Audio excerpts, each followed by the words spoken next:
The Out There channel, Robert and Paul. Please sub and share.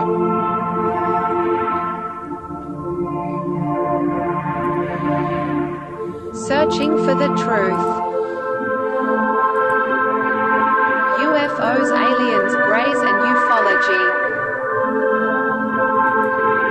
Real images, real stories, real videos, real cases, researched and investigated by professionals in the field and cutting-edge discoveries. Multiple witnesses, abduction accounts brought to you by Team The Out There channel.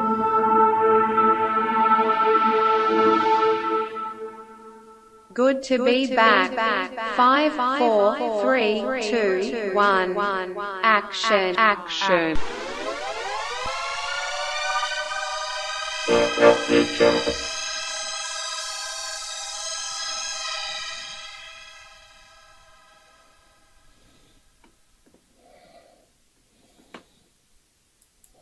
Okay, looks like we're back. Did you miss me? Yeah. Haven't played those tunes for a while time. Let's see if they still work. They're not in the right order now.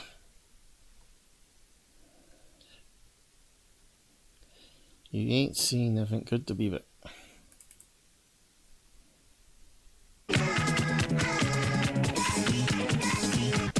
Good to be back. Let's talk about side comments.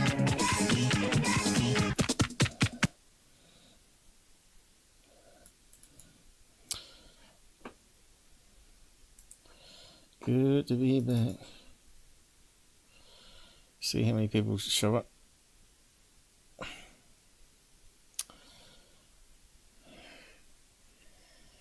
So, haven't really got anything planned, but I'll just go through everything like I normally do. Live debunk, live research, live stories. And if you want to come on side chat, I can set that up for you. As long as you don't troll or break the rules, because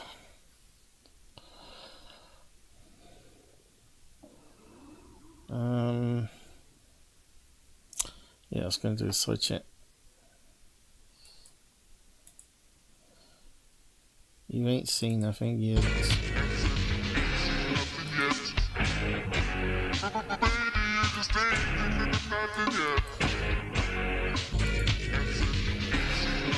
One of the coolest songs in my generation.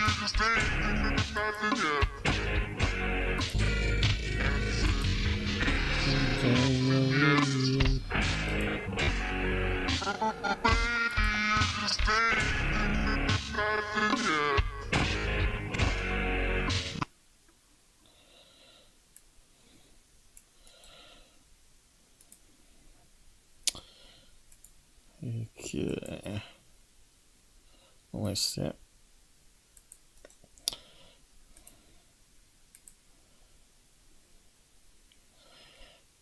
People should have got the email alerts by now.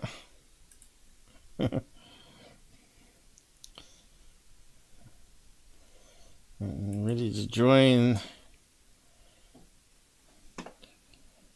the real channel. Not this one. I don't know. It doesn't look like a glitch. Not that one. You don't want to join the fake channels. I probably should add some more to that one. Yes, my name is Ken.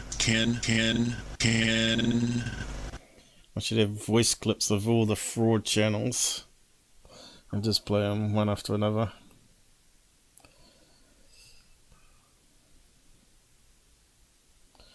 World Control.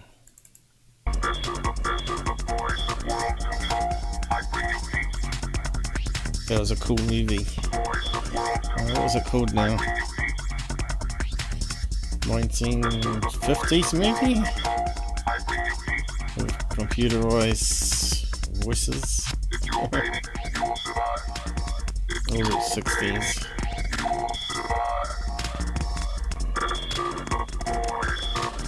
World Control.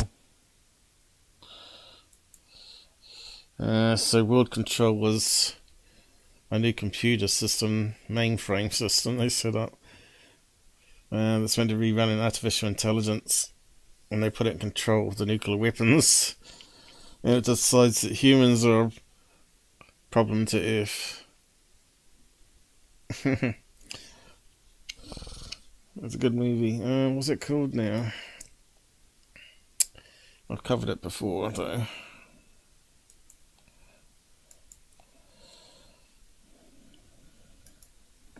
Okay, well, we lost the side chat there. So, still no one join us? Although that counts as always a few out, doesn't it?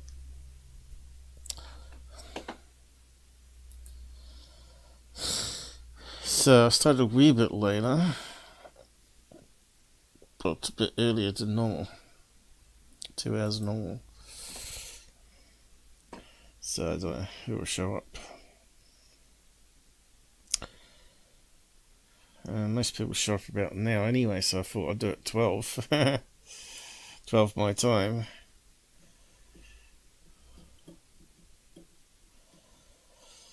So, yeah. I'll just bring up a few things to talk about. Layers investigated. That's what we were talking about last time. Third phase, 100% frauds, hoaxes, help them to make money.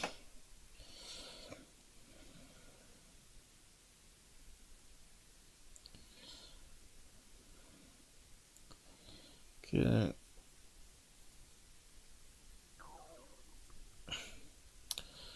What was I going to talk about? Let's see if I find. So I had a paranormal experience not long ago. It was pretty cool. It doesn't sort of scare me anymore. I just again, I was in the kitchen. I'll just bring up a picture of the kitchen in our house.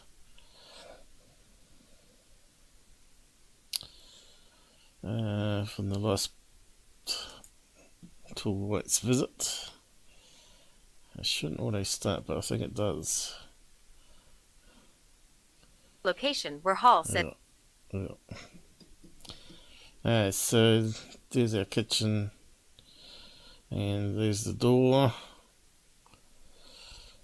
Now, I was sitting in my chair in the corner near the sun, although there's no sun at the moment. There's rain and coldness. But, yeah, this door was locked shut because I had the aircon going to, well, they call it a heat pump when it's heating and aircon when it's cooling. But, yeah, had it on heat and heating up the room. And I was looking out the window and I turned around to see the door opening up. And I thought, alright, must be other people in the house are up now. And nothing appeared. It didn't open up this far, but it opened up halfway. I was seeing it gradually open up a wee bit more and more. And I thought one of the parents, like dad or mum, who were aged, had unlocked the door to let the dog through, because he showed up 5 minutes later, not straight away. And I thought, well, blow me, is this a paranormal event, or I'm going to have to ask questions next person that comes through the door? And it was Dad, and I asked him, did you just unlock the door and walk away? He said, nope. And so I told him the door opened up by itself, unlatched and opened up. And him as the biggest skeptic in the world, He's like living with Mick West. That sort of skeptic, you know, the worst kind. Hey Susan, how's it going? Happy Tuesday. Is it still Memorial Day? I don't know how you say it.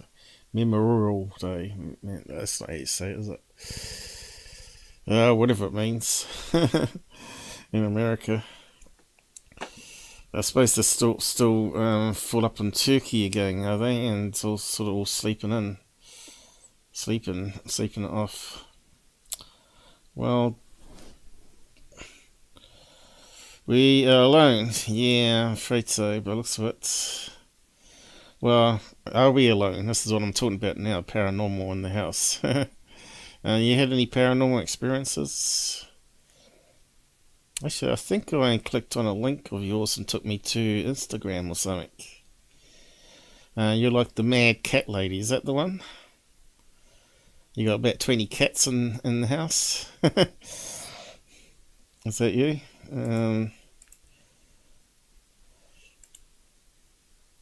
I'm a dog lover. Cats tend to make my eyes itchy as hell. Dogs don't seem to do that.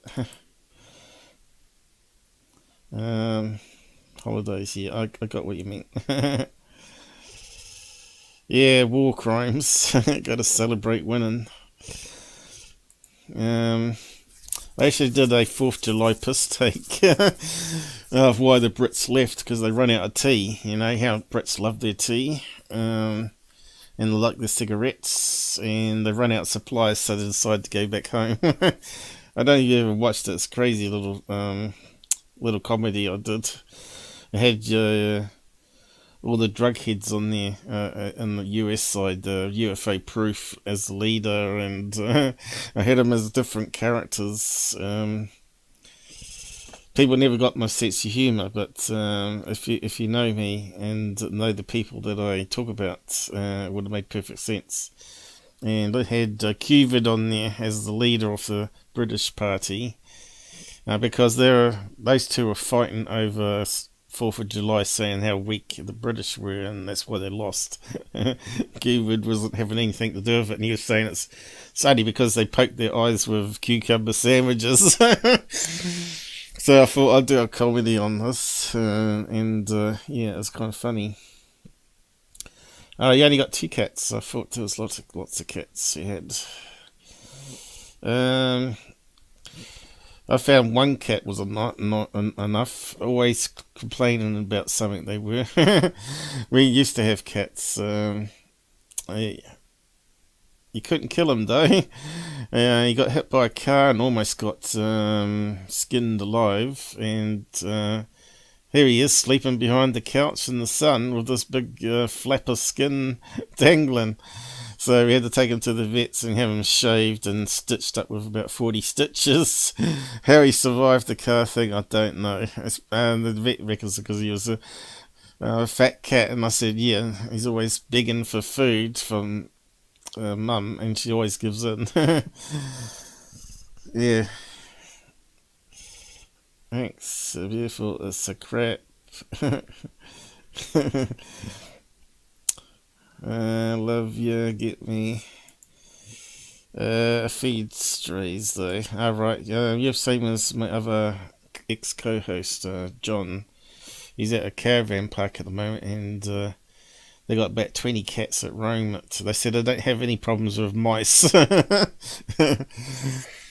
But he said it's costing a fortune on giving them is it dog roll or cat roll or something to feed them. And he says his cat's joined the pack now. It used to be an inside cat. Now it's joined the pack of cats that roam the park. Probably alpha. There's probably an alpha cat mixed it all though. He eventually got too old and got cancer. And he wasted away from this huge cat down to this bony, skinny cat. And, yeah, he was vomiting all the time, so it was time. His time was up. But he did live to a fairly good old age, considering all the scrapes and bangs he's been through. They certainly do have 9 lives, some cats. His name was Tiger because he had the grey and black stripy thing. What do you call it? What do you call those ones? They got a certain name, haven't they? I can't remember. But anyway, he was the right character. He knew how to push buttons anyway. But he knew to stay out my bedroom because I'd yell at him because he'd be on the tables knocking over things, and in my room it's all electronics and stuff, and he knew that was off limits. So when I left home and the mum had home stays in the room, they would try to invite the cat in, and he wouldn't cross the doorway into the room because he knew it was off limits. So yeah. No mice or snakes. Are they able to handle snake bites, are they? I suppose with their big fur, the snakes and miss.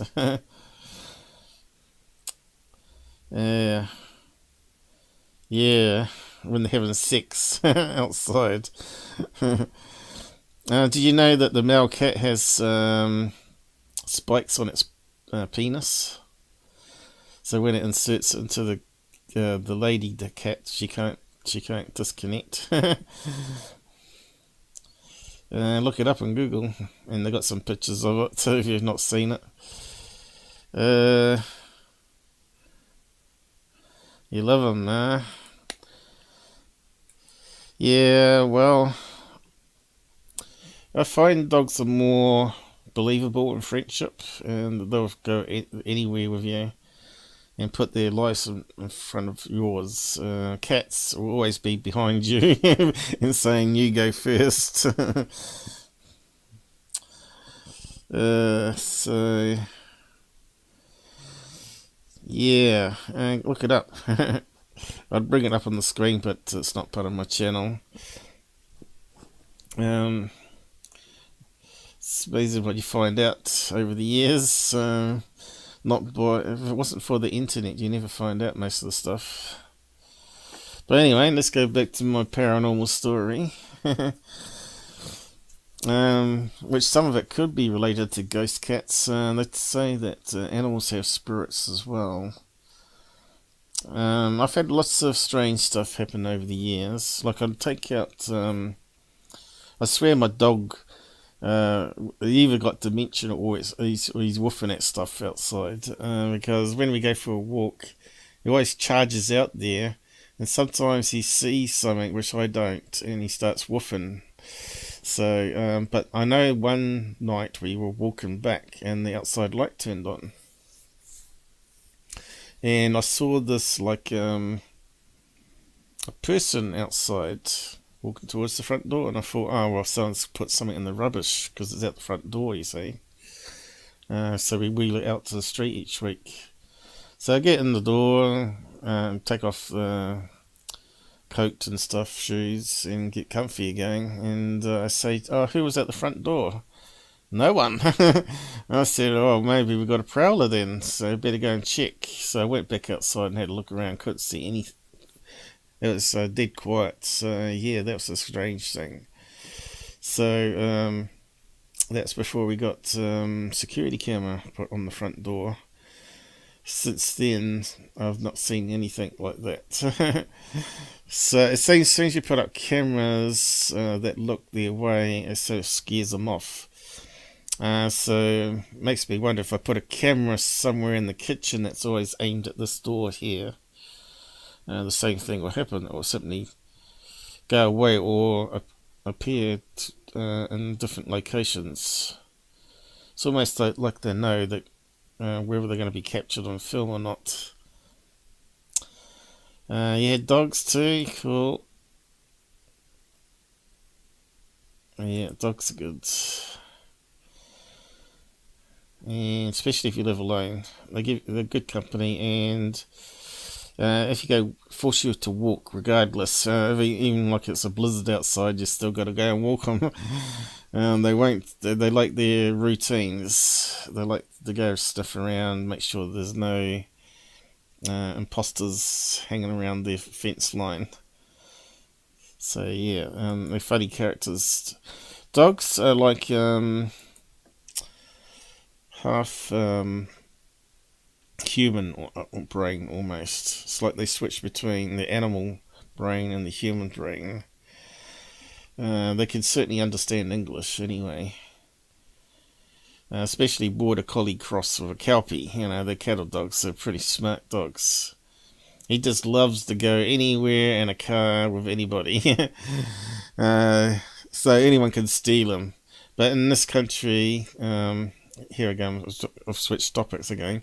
In this country at the moment is people stealing people's pets, dogs, and using them in gang dog fights to use them as bait dogs, and it's disgusting.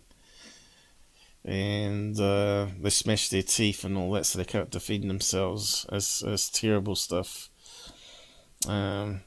That and Chinese eating dogs I find offensive, and should never happen. I always say, if an animal shows higher intelligence, then they shouldn't be eaten. Because they're self-aware. I know our dog is self-aware because you can hold him up to the mirror and he'll know it's him. But when I done it with the cats are different. They look at the mirror and they think it's another cat. They haven't got the same brain functionality as a dog. Or not as a cat or dog anyway. But anyway, he's getting these liponas on him and more. All under his skin, so yes, his time is limited now, really. He's 12, going on to 13. So yeah, whether he gets another year or two, we have to see. Depends how much the fatty tumours keep on growing. But he's quite happy at the moment, and he still likes his night walks. But I must say that you're meant to get 5 minutes walk a day, as your health deteriorates pretty quick. And I must admit, my health level's coming back up again, even though I'm forcing myself to go out with swollen feet or water on the lungs or whatever. You got to keep pushing. What doesn't kill you makes you stronger, as they say. So you got to keep on doing that sort of stuff. Yeah, I'm pretty sure Charlie would be like the pack leader if he was running wild with a pack. All the other dogs seem to look up to him for some reason. He's only a little medium-sized dog. Even the bigger dogs seem to follow him around. He's got something about him. He's got the cockiness and toughness, right? Even though he's got flat teeth now because he chewed wood when he was a puppy, when you shouldn't have given pine cones because they wear your teeth down before they get solid. You know, the baby teeth pop out and then they get the next ones. But once they start wearing down the next ones, that's what they end up with life, you see. Yeah, so yeah, I was just talking about this paranormal event in the kitchen where the door simply unlatched itself and opened up halfway. And I thought, okay, am I going to see an apparition? Am I going to... Oh, yeah. what do we got going here? Oh, yeah, we got a subscriber. Welcome aboard. I didn't know we had 2 people watching. Oh, we got 4 watching. Yeah, so, lately I've been seeing these tall whites, right?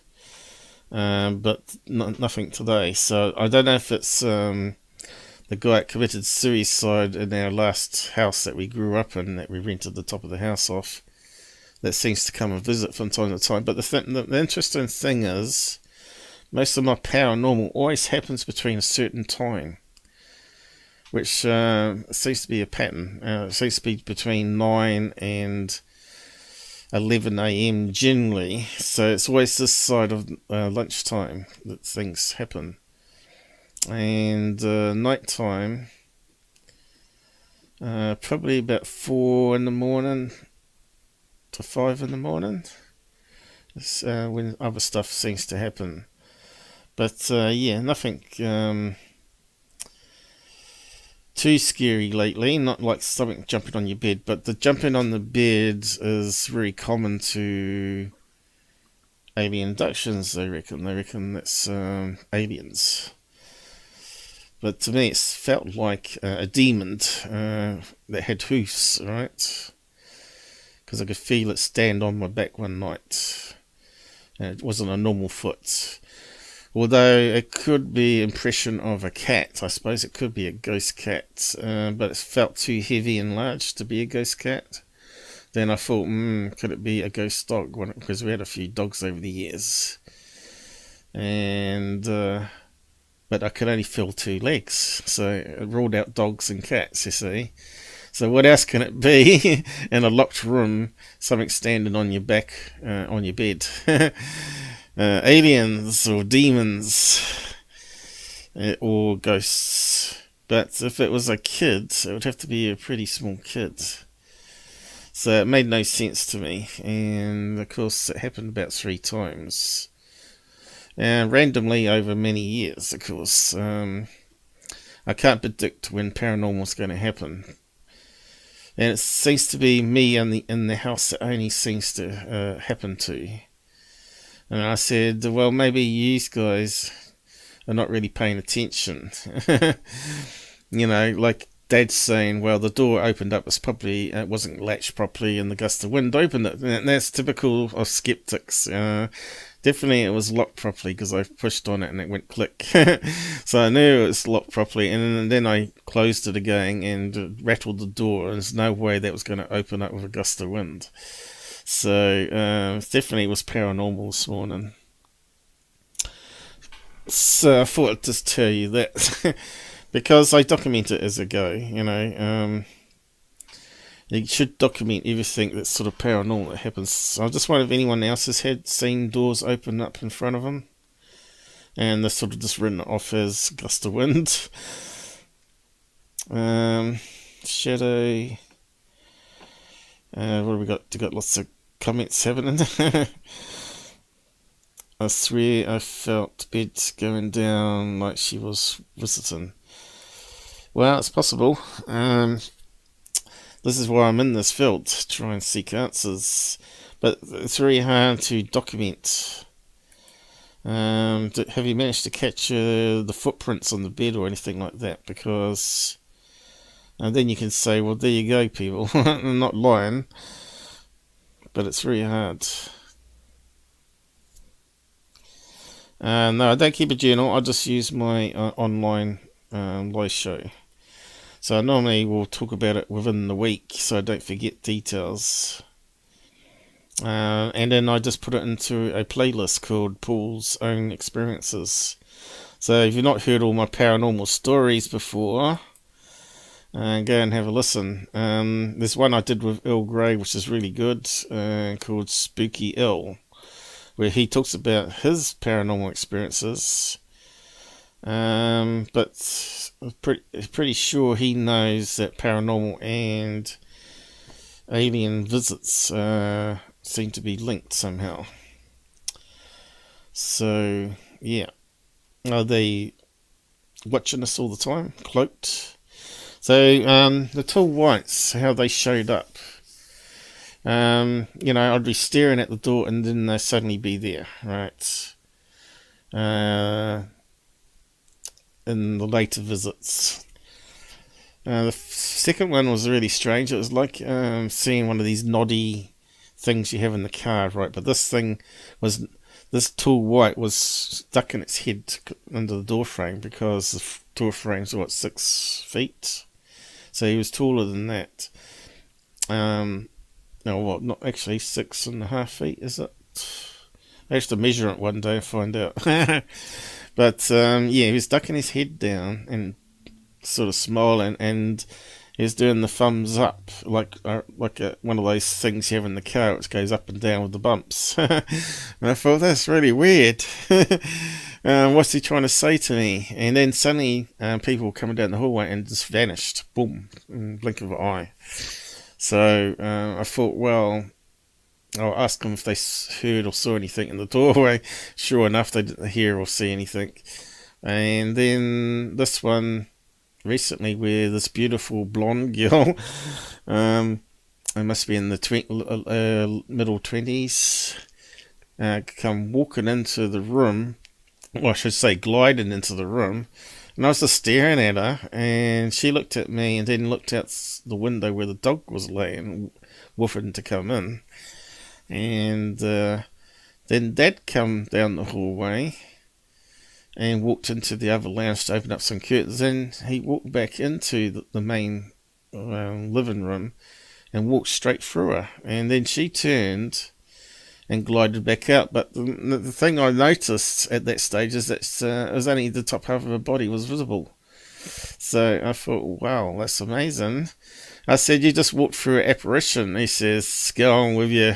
You're losing your mind. And it was 3D, definitely 3D. It was like a holographic thing you see in the Star Wars movie. And I thought, wow, that's crazy. And I was wide awake, cup of tea, going into the system. So I was happy as. So I don't think it's a mental thing, but I think they were trying to prove to me that they can show up any time they want. And there's nothing you can do about it. Which is exactly the same that I think the US government have come across. They know they can't do anything about it, stop them, or detect when they appear into our universe. Because I think the multiverse, I think they come through a portal from their universe into ours for some reason. Maybe they got lack of resources or food. Or they were collecting DNA to repopulate their world or whatever. So something going on there. It's like they're on a sort of on a mission to do something.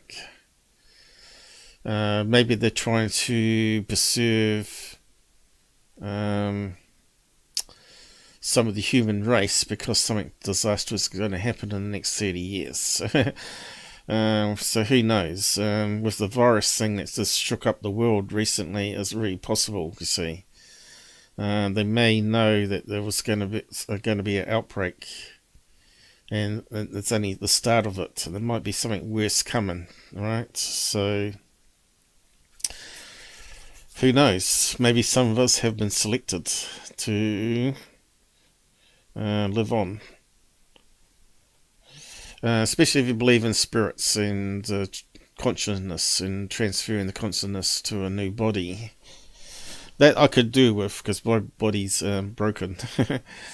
A new body, plant my brain into it, and away we go again.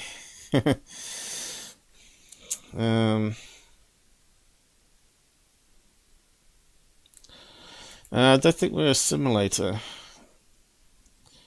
Can they prove it though? Can you prove that you're in a simulator? I don't think we're a simulator. I think we've got a lot more just to discover, for sure. And some of it's going to be really scary to a lot of people. I think if you have paranormal happen and alien visits happen, it's like it's conditioning you to not to be scared anymore. It will make you stronger so you can actually defend against the bad demons or whatever, which I generally do. If a demon showed up in my room, of course I'd be scared, but I'd also be fighting it to the death, you know. But yeah, it could be that they come and take out the so-called soul that we're meant to have. Not I'm religious, or not religious in any sense, but I have opened up my horizons and thinking, certainly in the last 6 years of researching in this field and experiencing strange stuff. And I know there's definitely a evilness to the paranormal because I had one attack me. or it made a threatening advances to me, and I had to fight it off. But yeah, I've drawn pictures of everything and documented it in various live shows if you've been following me for years, and you'll probably enjoy listening to those live shows where we're talking about it. So you can find them simply go into the playlists.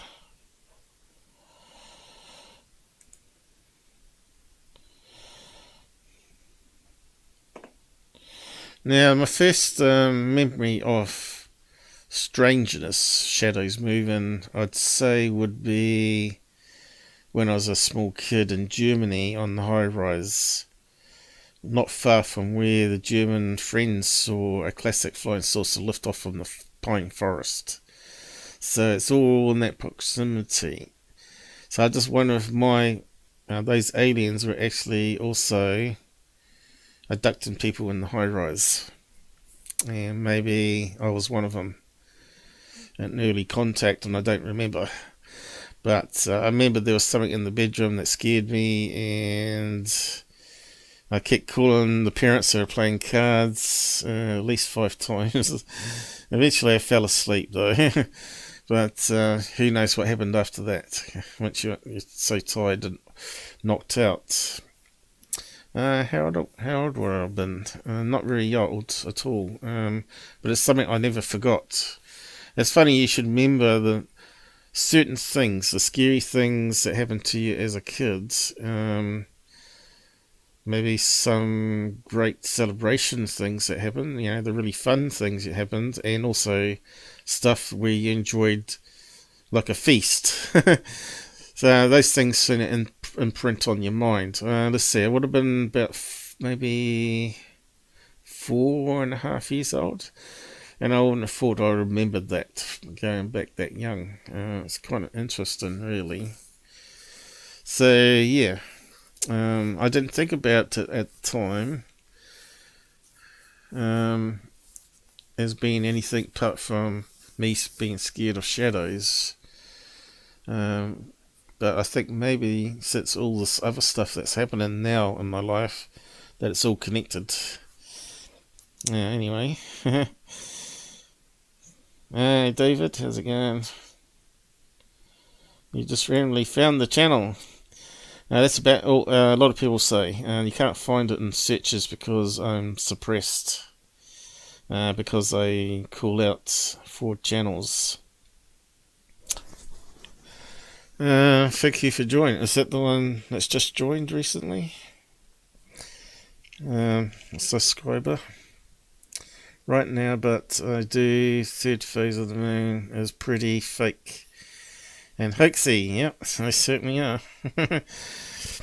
I out them today too, as well as every week. I go over their stuff and try to analyse it, see if they've actually caught anything legit, which hasn't happened so far. Yeah, definitely my younger days were the best days, the 70s. We used to have parties, playing ABBA, everybody, all the relatives used to get together and have a good dance, and that sort of died away. People just got too busy or too old or something, and the parents got older and stuff. But, the young parents in the 60s, with the Beatles and all that, that was sort of like the thing, is to relax and enjoy life, After all that World War II business. But it seems that the human race still hasn't managed to learn much. So yeah, and then we had disco and the flares. The disco days, they were good, I'll tell you. There was a lot of intermingling back then. Nowadays, there's less dancing and all that sort of stuff. It's all sort of like everybody standing around bouncing their heads up and down to rave music or whatever. But, yeah. I remember at school we used to have to do folk dance, and I don't know if you had to do that in your schools. That was embarrassing, trying to learn the steps and that sort of stuff. But yeah, they don't do that anymore, I don't think. Anyway, all us old timers thinking of the good old days. Young people won't have those days like we used to have.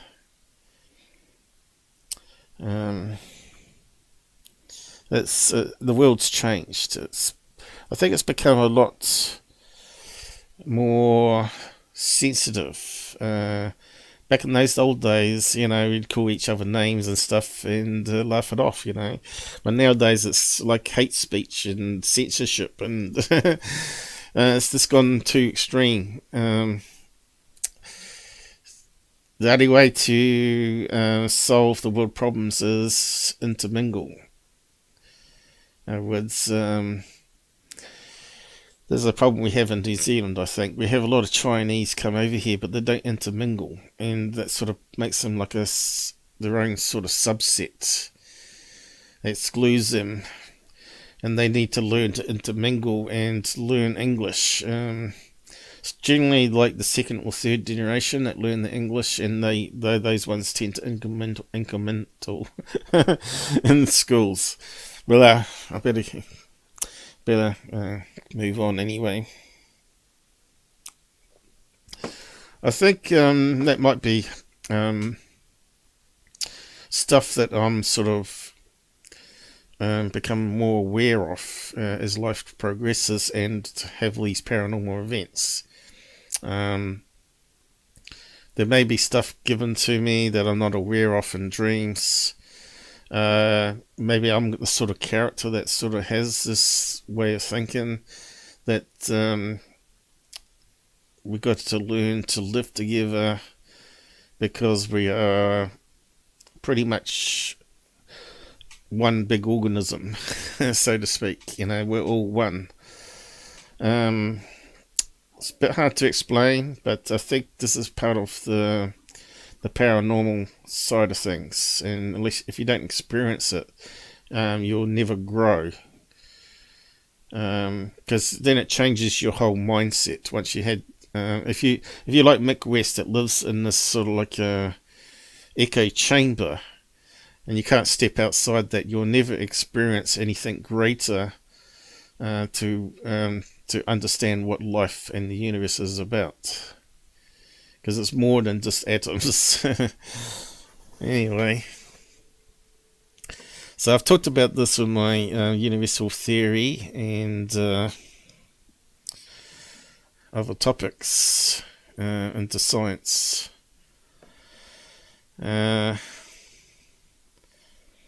So yeah, the human race has still got lots of growing to do.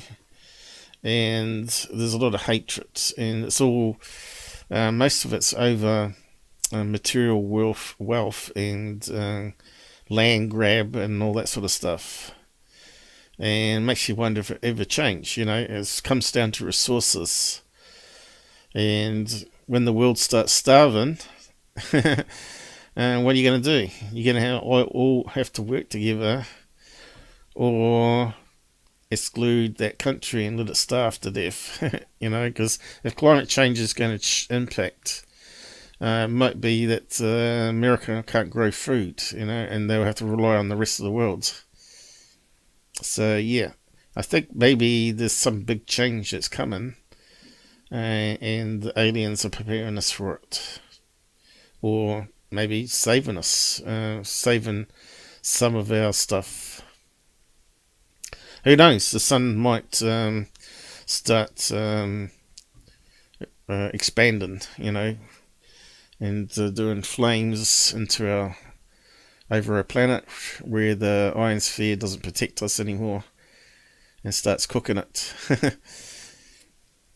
So yeah, we'd have to get off this planet sooner than later for humans to survive. But maybe we're not going to do it in time, so the aliens are sort of there helping out, maybe. So yeah, it's good stuff to think about anyway. We lost Susan already. hopefully I didn't scare you off too much with the paranormal stories. So you're going to find the playlists.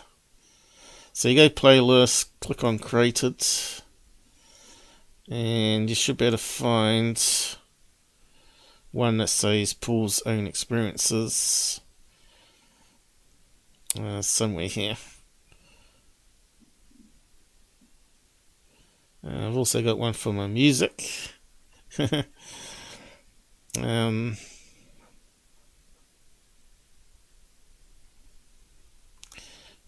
takes a wee while for them all to show up. So this is another thing I'm going to talk about here too. If you've not seen the series Hella, I suggest go and watch it. It's free on YouTube. I think it was 3 seasons, was it? Can't remember now. But I did actually do some reviews and breakdowns and stuff they missed. I thought they missed. Because it was like a mystery and a puzzle, and you had to figure out stuff. And it got really dark. Like children being abducted and caves and sacrifices and all that sort of stuff. But it's a good, interesting thing. It starts off with the alien goblins, and they reckon they live underground there in the caves. It may be like a crashed UFO when they sort of set up a base underground until they can be rescued or whatever.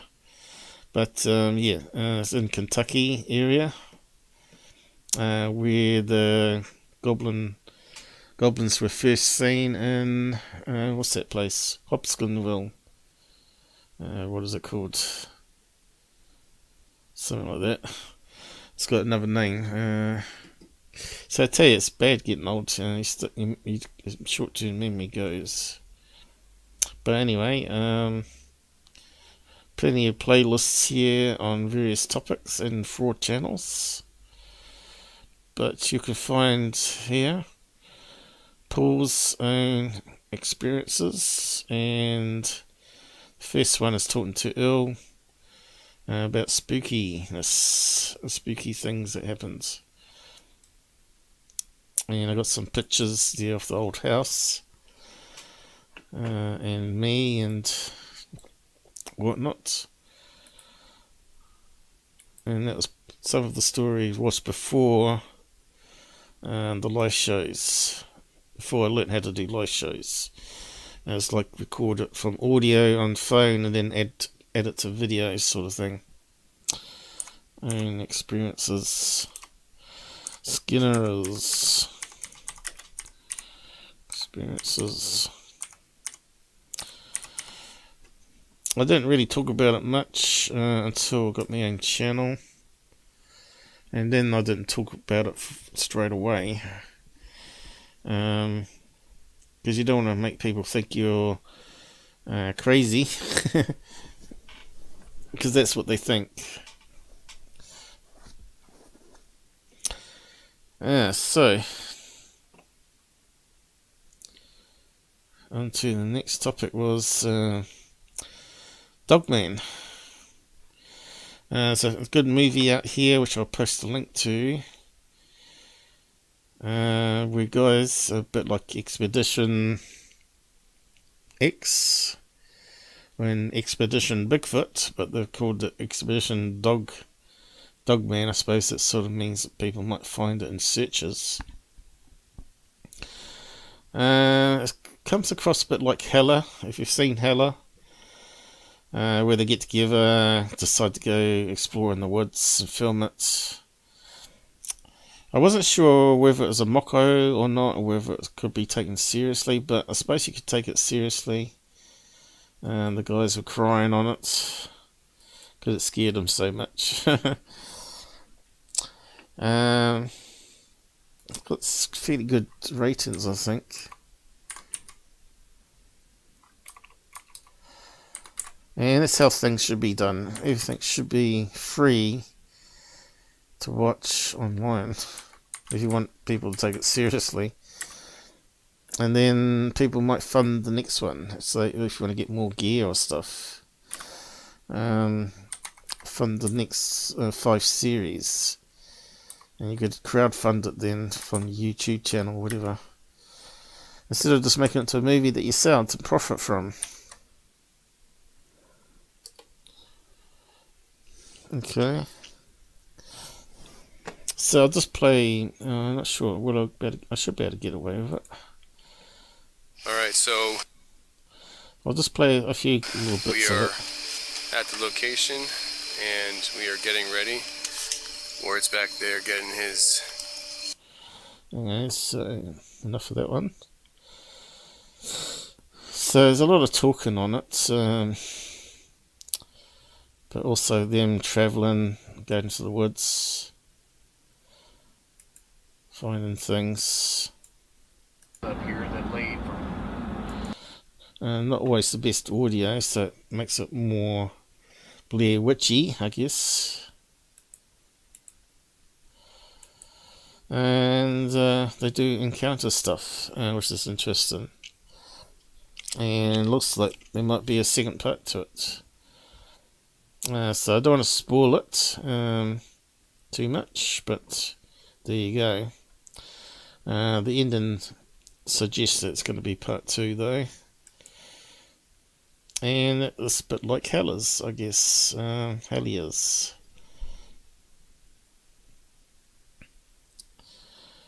Sunfish.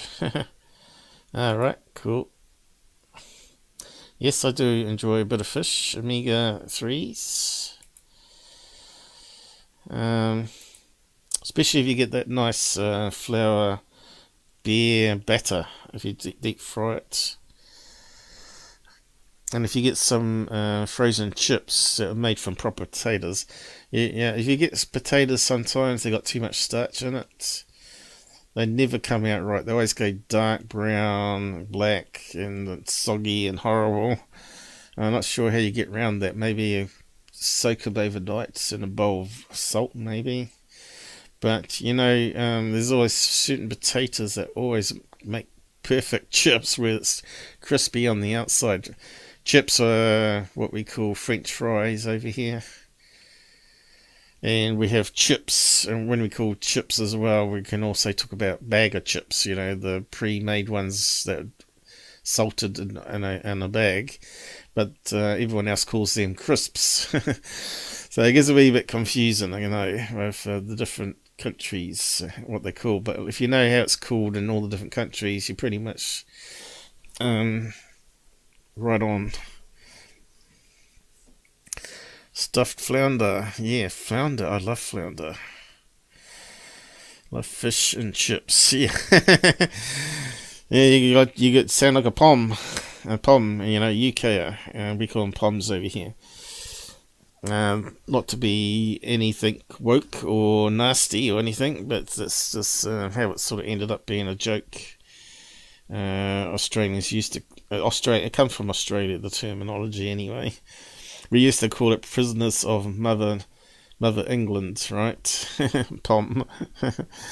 Because a lot of the people that come to down under were sent from prisons to work the new land. And of course they end up getting free and settling there. But New Zealand was the only country that didn't have prisoners. In fact, they paid people to come and work in the mines. Come over here from England and work on the mines, getting coal, chopping down lumber and all that sort of stuff, building up the country. So New Zealand's unique. But we call English that come over here poms as well now, though. Sort of like a friendly terminology, rather than a hate one, because everybody's our friend over here. We've got a lot of South Africans here now, and I think they were fleeing all the hatred over there. Now all the politics have changed over there. they used to have like black people go into white farm owners' places and rape and kill, but you never hear about any of that. So it got a bit dangerous over there, so a lot of them started moving out of their country and moving elsewhere.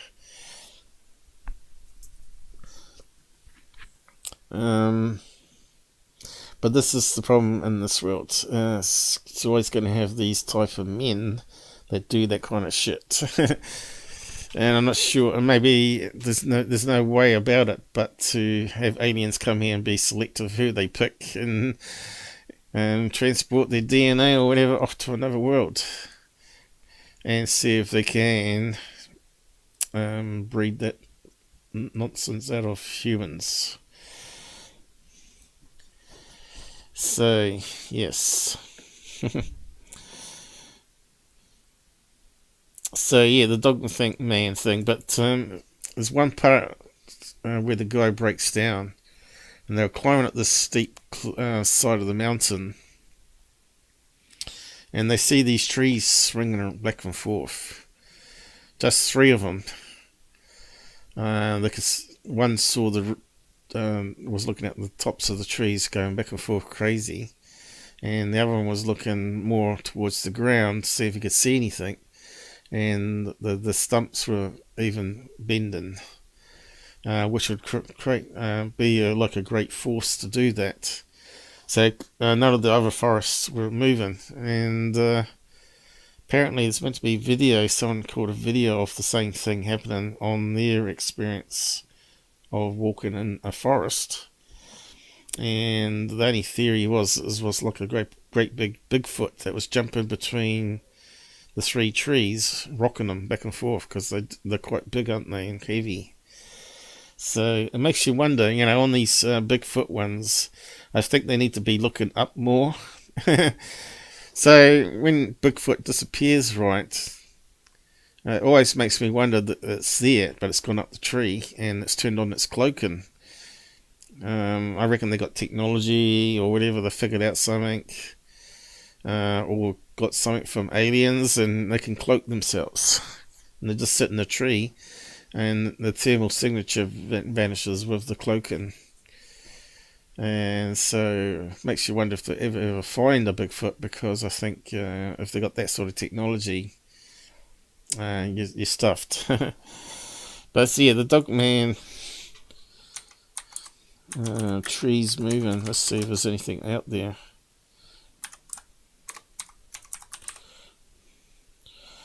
Just find it interesting. You'd have to watch the thing swinging, maybe. Let's see if there's any videos out there. What's that got to do with golf? Dogman training. Oh, right, it's a golfer called Dogman, is he? That's his nickname. So, yeah, we're not going to find it, are we? Google's always going to put golf first. Bigfoot.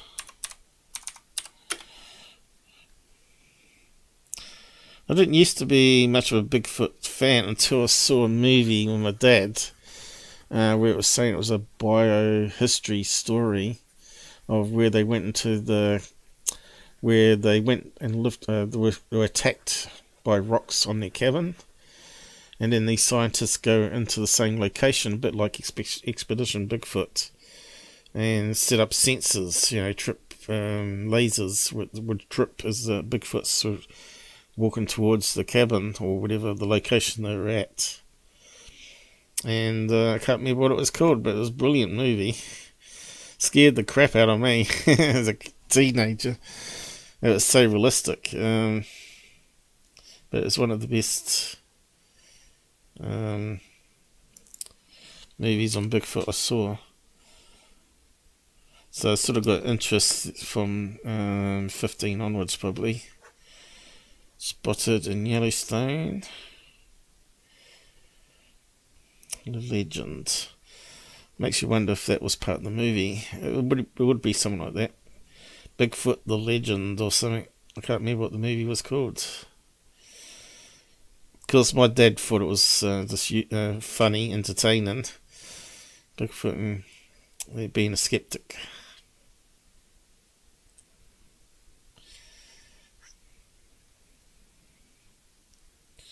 I was hoping that would be one showing trees moving, but it might not be on YouTube. It might be on Instagram. Dogman attacks. A lot of these I don't trust because I think they're just faked, you know.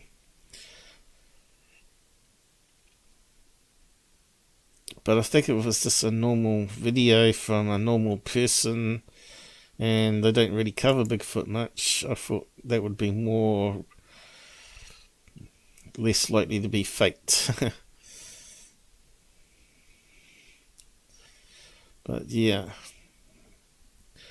There's meant to be a video out there that shows trees moving anyway, because they show it in the documentary.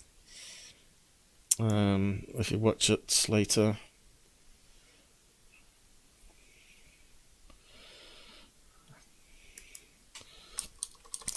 But Dogman to me sounds like it could be another species of Bigfoot that has a dog face, but they're thinking it's a Bigfoot that's been messed around in the DNA lab, cloned with other animal traits to make a killer ape army or whatever. Maybe the US government were experimenting and they lost control of it and it got out.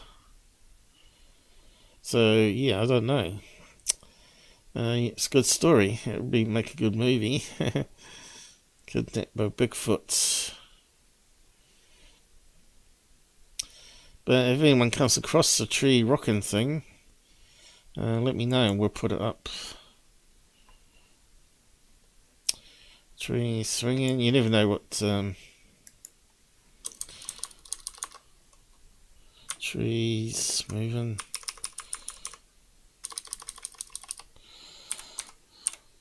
You never know what keywords might find it.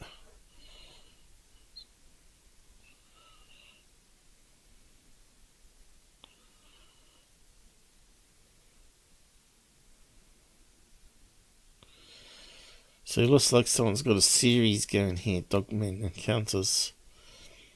So this looks like someone trying to make money from it.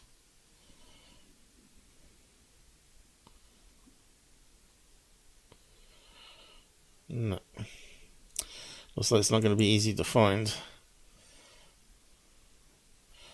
Maybe it's on Instagram. Maybe someone can find it there.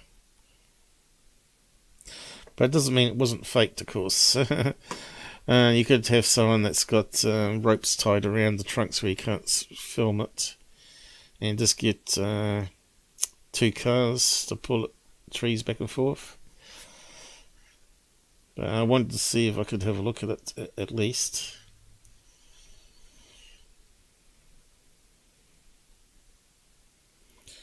And it's not going to be that easy because it looks like there's tons of stuff on Dogman. Jumping up. How to stop. Okay, so just moving on.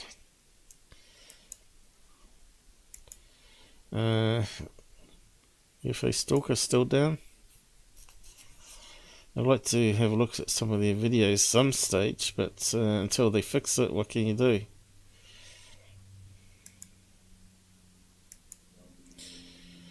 Certainly a lot of better stuff on there than a lot of the fraud UFO channels at the moment. So let's go on to the next thing and have a look at third phase.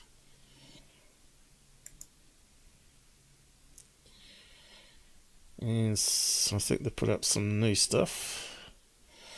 It's just ongoing, isn't it? So the thing we looked at last time, this thing here, I said the shadows didn't seem right, but I'm sorry. Yeah. I didn't rule out that it could be, because there wasn't really much we could go on. Where is it? This one here. See, the video quality looked too bad to be from a drone looking downwards. So I was a wee bit suspect about it. And the shadows, I said maybe it's mostly going to be CGI. Well, it turns out it is. Tim Dodd, the everyday ass. Oh, turns out it is actually CGI. Ah, damn, what's the place going? Data, but as we're looking at this, as it comes into frame. See, I was looking at the shadows here. You can see the shadows not really long. They seem to be on the right side. It's very blurry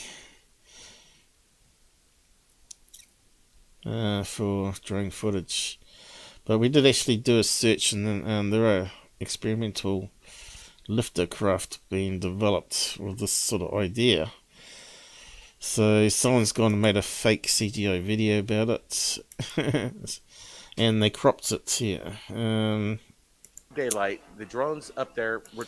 Not sure if Third Phase cropped it or not, but there's actually meant to be some cars where you can actually see the shadows. Trying to allocate the exact anonymous flight, in my opinion, that is creating like... So again, Third Phase have put up CGI, and they haven't removed it.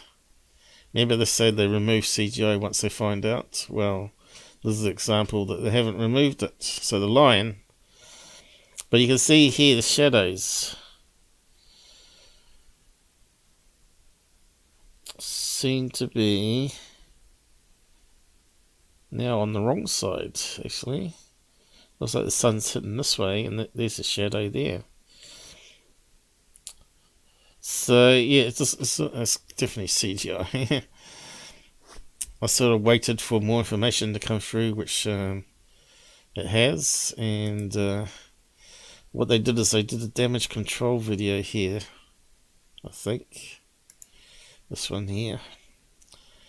To try save face, but they said as soon as they found out they removed it. They haven't. So at the end here. Footage a couple days ago stating that this is new and something we haven't seen before.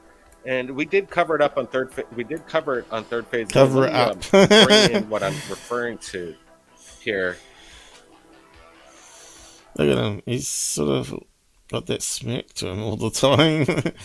We did cover it up. I mean, cover it. Yeah, Blake, you got caught on your own words there. Let's see. Is this it? There it is. So this is some footage that we covered, and people were kind of confused about what's going on here, stating it as new footage. There's some kind of big channels out there called Mr. Something 3 or something. I'm not exactly sure. And he's saying that this just came in and he kind of knew the source and this is new stuff. And then somebody shared that with us. And then we found out today that this footage is a couple years old, and we wanted to showcase. Yeah, I think I've seen it before too. That we do follow up on these UFOs, and it turns out that it comes from this YouTube channel that hasn't put up anything for about a year now, and he's just 100% UFO CGI channel. Like, you go through his whole content archive, it is just 100% CGI. So why didn't they do research before putting up the video to make sure it wasn't CGI? You know, it doesn't take 5 minutes research, really. Ask about, because if it's been recycled, people like Scott Brando or all that will have references to it, probably. I didn't bother doing I probably should have done a cut of that and done a search on it, which I probably could do now, but it was near the end of the live stream in 4 hours, was it? I was a wee bit tired and wanted to wrap up pretty much, so now we're just sort of recapping it. So let's see if that comes up, if that's unique enough to find in searches. Doesn't always work. You see how crappy the videos are in ufology. Blurphase. Oh. I'll just save that. Okay. Open up and try Google search first. Where's images? Yeah.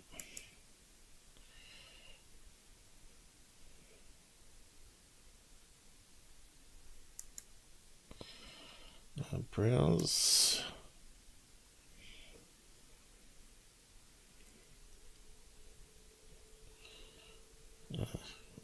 Am I clicking the wrong thing? Browse.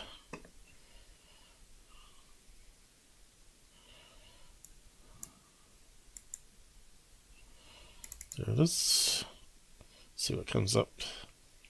I think it uses Google Lens.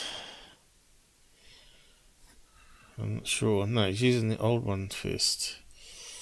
So, did we get any hits? That's the closest one we got.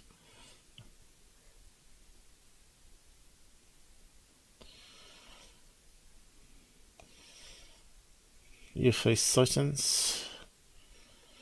Okay, let's have a look at that one.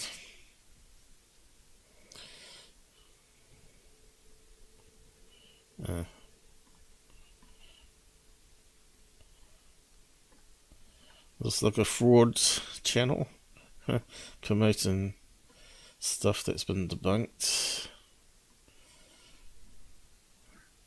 But I'm not seeing that one. Oh, I closed it. I should have gone back. Let's just redo it. Damn it.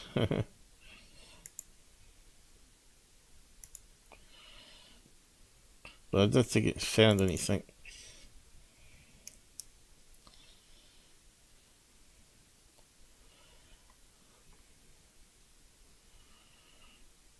Project Blue Book.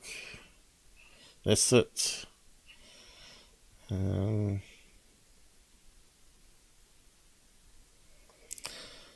matches.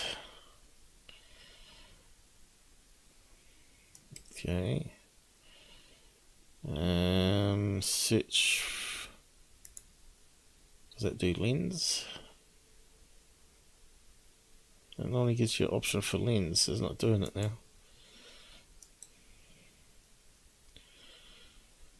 Tinoi, where's that? Tinoi. Where's that disappear to? There used to be a right click. Now you have to open it up into a tab. I can't see it.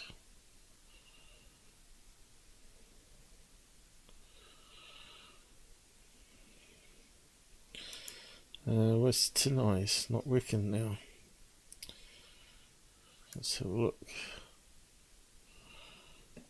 It's running, is it? What icon did they use? That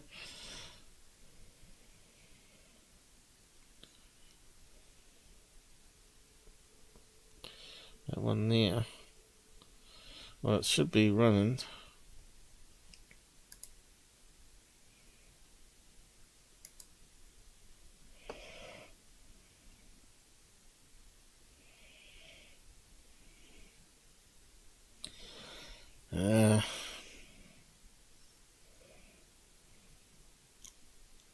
Why can't I see it?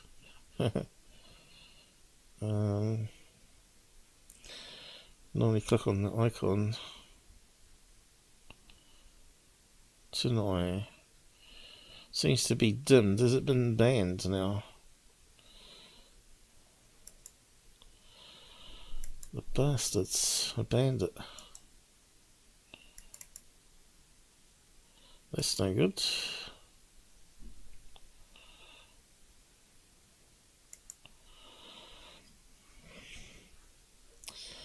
What's it saying?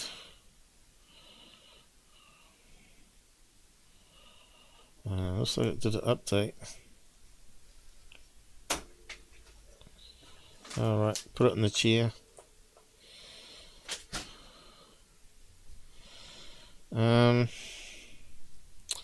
So the options are coming up. I just hate when this sort of stuff happens. Last time it worked, and this time it's not working because something's happened.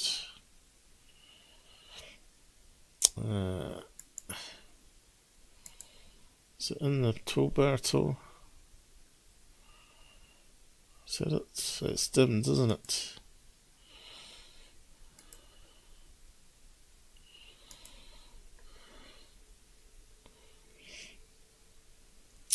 Okay, got there the hard way.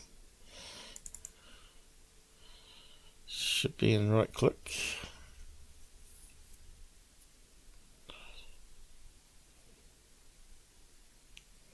Zero matches. So that's what I thought. It's just these image search tools are definitely not so good all the time. So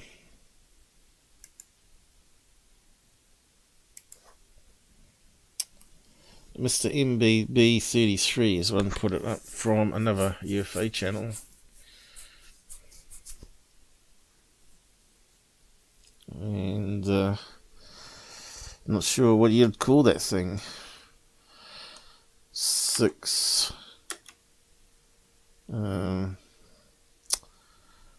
engine UFO.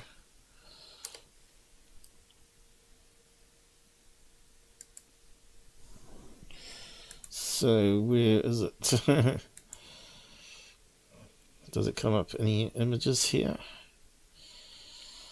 See, this is why I didn't want to waste too much time doing this last time when I was about to end, because I knew it would probably take a bit of time just checking.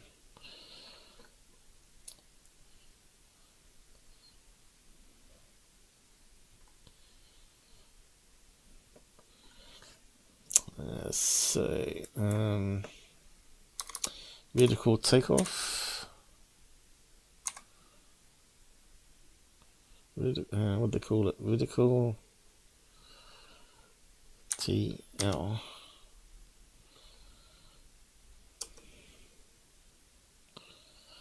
And we're getting that 6 experimental crafts. Well, that one's definitely got 6 blades.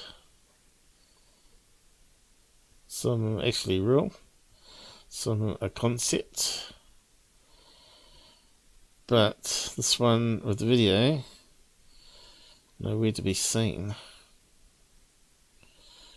We did look at that and nothing popped up last time though.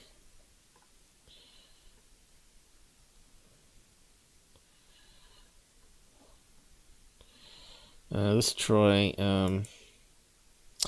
UFO.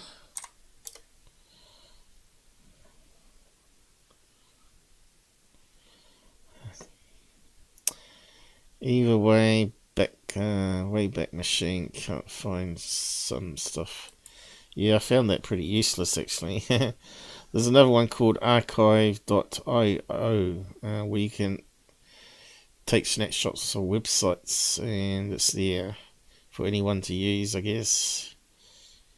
Did you ever see a video on Third Phase where they just happened to spot all this activity? They give legit stuff bad name. What, inside a cave was it? They put up a lot of fake stuff where they claim to see UFOs or demons or whatever.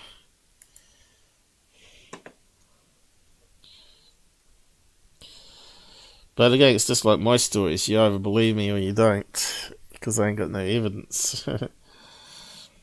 But I'm pretty sure I'm more credible than there ever be. So yeah, can't find it, you see, so it makes it really hard to debunk it. But normally Scott makes fun of him, but he hasn't done that lately. So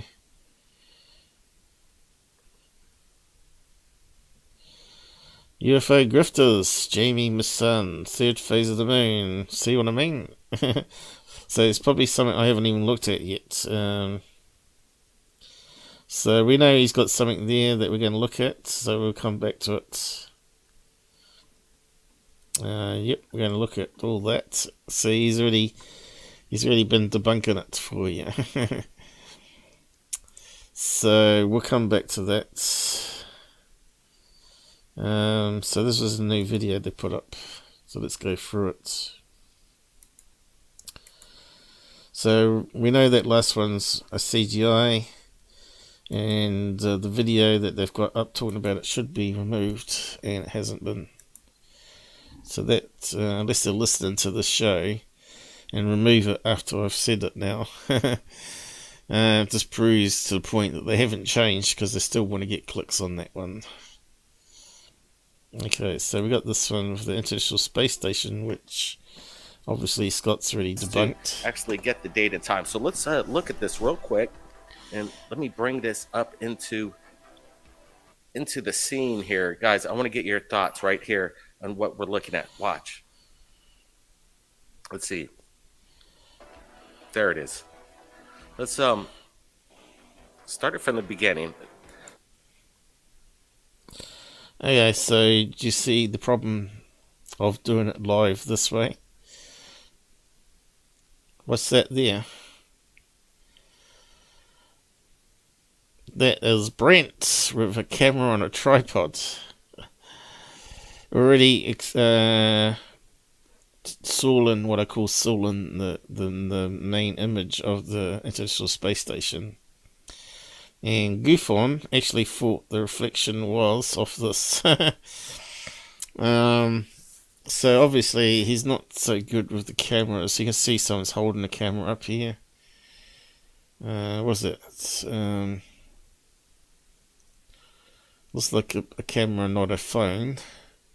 And they're recording the laptop screen. You don't do that. That's so stupid. But what are we looking at here? Okay, you can see that the sun's lighting up the station really bright white here. You can see how overexposed it is. And looks like something blue here. So whatever's been cut off the edge here is probably what it's the sun's reflecting off, and it's bouncing into the cupola window, which we know is 4 panels deep, and it creates like a distorted image. And you can see here, it does look like it's not a straight line. And it does look like it might be like a shadow on it, which might be one of the layers of glass. Depending on the angle, of course. You may not get all the shadow effects or the echoes. But we'll just watch what they've got here, which is laughable. So what we're looking at is something quite interesting. A craft. Look, he's actually getting the date and time. We had a faraway shot there. Shared. Started from the beginning. So what we're looking at is something quite interesting. Look at the smile on his face, right? He knows it's not interesting. He's thinking, oh, money pouring in. Don't laugh, I'll just go with the script. A craft, look. Okay, so we got a full picture here. Almost. Okay, so what could cause a reflection?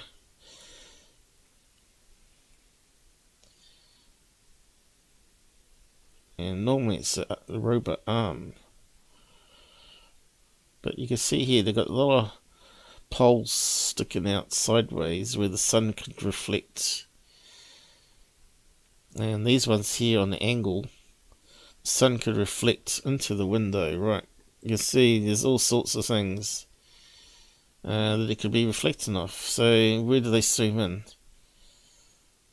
I can't quite see it there at the moment. He's actually getting the date and So he's zooming in there time. somewhere. And this was See, it wasn't really obvious where it come from. shared to us by Jaime Maussan. But again, we're trying to lock down the actual original footage from NASA so we could confirm that this is in frame. But what's interesting is that some people might say it's Starlink, and I'm not exactly sure No. that's the case. But All International Space Station ones have always been misidentified as reflections, flares, city lights below, because normally it's cameras aimed downwards. I'm not sure if it's aimed downwards. I think it is. If we have a look. There you go. So they've cropped all that off there. And you can see the film in the laptop screen because of the poor angle. Really unprofessional, I might add. What you do is you put some software on there and you screen capture it and mix it in with the live stream in real time like I do. It doesn't take too much, does it? And you get the best quality then. Amateurs. And you can see here is the cameras are sort of looking down, but also got the edge of Earth. And you can see here it's on the daytime side, not the nighttime side. So we're not going to see city lights, but because it's on the daytime side, we are going to see a lot of reflections back at the window from the sun hits on all the stuff in front of the camera.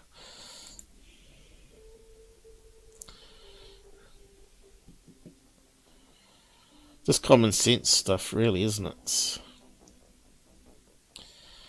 Look, they even put up a map there to show where it was. Often you don't get that because it gives away too much clues, like so that's a pretty good shot fishing fleets or whatever. of it right there. And again, I ask you, what could this be? Is it some kind of craft out there, some kind of experimental Space Force Some reason the audio is crackling. I don't think it's me though. program that they're doing something more anomalies here as he pans to the right? Look at this. Look at this, Brent filming it. So we have multiple craft. And look how over brightened it is here, just to amp these things up, right? They're so dim, reflections. The camera is more of a reflection than anything in the else. sky. This is quite amazing. Let me just pause it right there. Bad So there's a few camera work. artifacts within this video alone, and right now I can't even tell you what this is. He's lying. Look how bright it is. So what's that there? Is that a logo they've added over top? I'm not sure what that is. Or was it actually on the space station?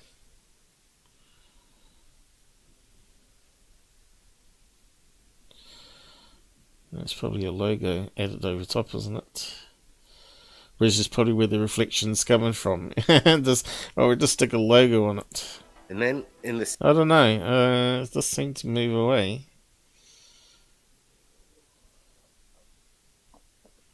I don't know. It does look like it's part of the station. And it seems to have the same kind of blue reflection of it. Just trying to work out where it could be. Maybe off the edge of this letter. Bouncing off here onto the screen. same frame, we're looking at this bluish craft, if that's what it is. Could it be a refraction of light?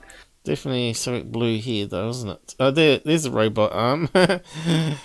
Often that's what's causing it. The reflections. Again, it seems quite large. Guys, we're going to get your opinions on this, but there is something that I did as well as far as some study. Because we get these videos quite often. And people are sending it to us all the time. See, like he can't stop laughing. He knows he's laughing at his own bullshit. People send it to us. No, they don't. That's just nonsense. Time, and I have to say, look up Starlink, Elon Musk, and then they find out that's exactly what they captured. We don't want to share any Starlink videos. Is this what we're looking at? Well, I did a... They don't want to because they're too easy to pick out now. Look at the expression on him, though. He's just a born liar. He's just really good at it. A little research and pulled this video up. In fact, Tyler's actually better. He hasn't got a poker face. And it's the only one that I could find of an actual sighting by the ISS of Starlink itself. And again, this thing, it seems very close. Oh, I'd love to stick him on a lie detector test and ask him sorts of hard questions and see if he passed it. Close. Or it could be one solid craft itself. Starlink, they're individual satellites and they're separated. This seems that it's connected. So yeah, so he's padding it out here to keep the string going. Let's just move on a bit. So there's another angle. So it could easily be a reflection of the robot arm again, because that's generally what most of them end up being. The knuckles or the length of it.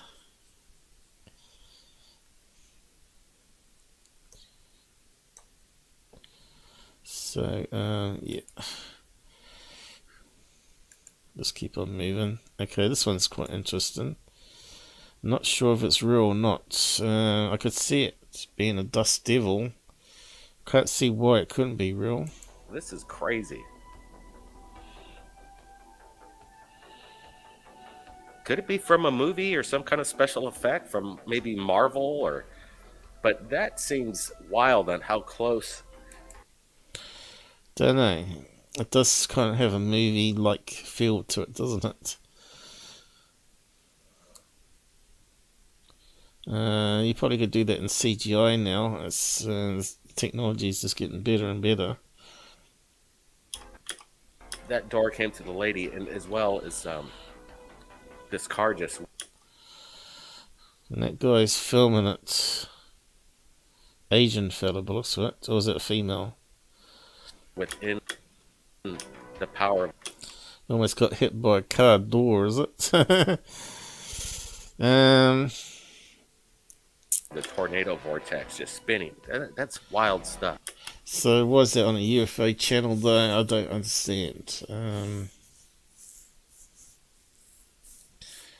That's interesting, but it's not really part of ufology, is it? Unless you're going to use it for example of, oh, this is what they can do in CGI now. And how much it looks believable. Alright, let's get to something else that caught my interest. Dust Devil fake. Let's just see if we can find something.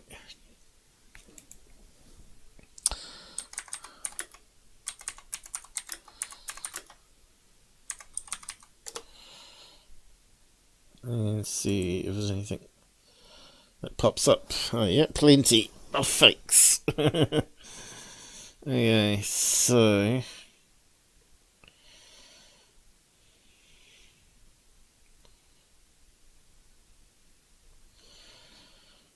Australian takes a selfie. I think that one has been debunked. Dust Devils. Looks like people have filmed real ones too.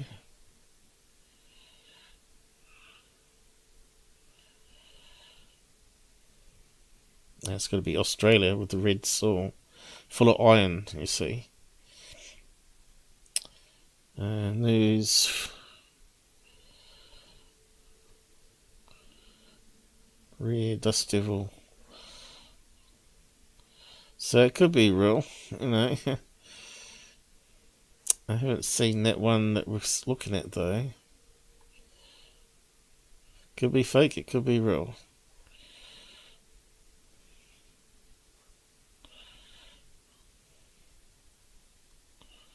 Crazy Dust Devils. Well, looks like there might be commonplace over there in Asia.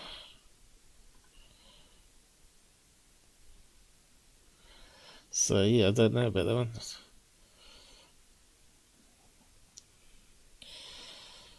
Sometimes you can pin it straight away.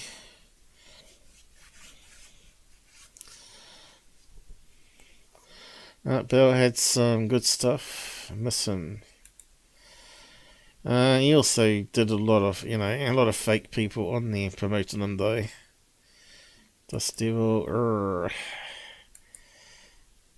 yeah, it looks kind of legit, doesn't it?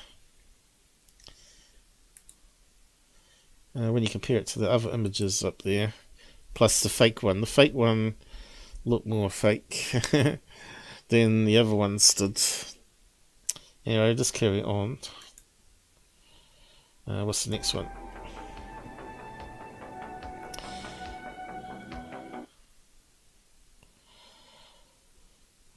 What's going on?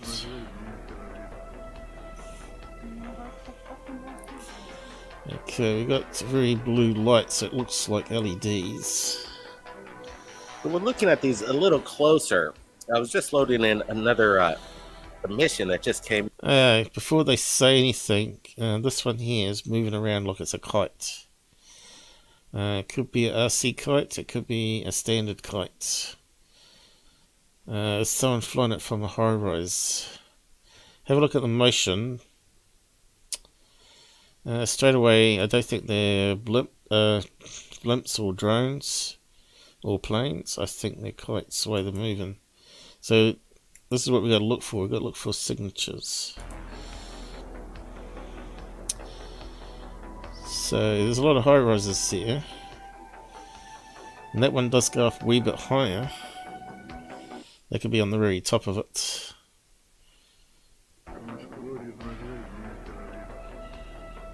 Have a look how that one in the middle, how they look. They look like they're flying like kites, right? But we're looking at these a little closer. I was just loading in another mission that just came in just moments ago. But let's cover this. LED kites. Bluish objects. Orbs. They look triangular even. Almost like square in shape, but I'm trying to figure out actually what we're looking at here. Again, we get so much evidence, and again, I would have dismissed this as orbs. These are... Of course, is this being filmed by Brent off his laptop screen, which degrades it a bit. But these are very strange. I would have dismissed this as drones, but I'm not seeing... They're flying like kites. Blades, and they're almost... Okay, so it looks like they might be before this high rise now, because they're going in front of it. So there could be a park in between the high rises that someone's flying these LED kites. And if they illuminate the towers on them, maybe they've got the towers there, but we can't see it until they turn on the lights. And if you have that orb thing where it strobes it downwards, we know it's kites. Oh, what's happened to the sound? I got rid of Blake. We get up closer on well, here we go. I was just saying this. From one of these things.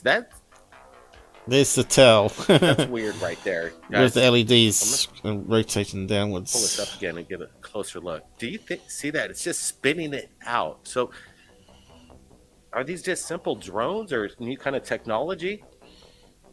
You idiot. He knows those kites. There you go, down the towel. You're kind of with us on. Well, look at the laughing here. We do this look. behind the scenes all day long, looking at these things. Look at it. He's bursting out laughing. The best evidence, and I'm looking at it pretty much in real time right now. And he's a bullshitter, guys. What do you make this? He's just so good bullshitter. But the smell gives it away. He needs to wear a mask. Anyway, they're lead kites. Let's see if we can find some. Lead kites. Blue. They kind of look like they could be... they weren't really triangular. I suppose they could be diamond or something like that. Blue. And you got tell on it. But anyway, see what comes up. Ah, right. There's a possibility straight away. So it could be something like that. Not quite triangular.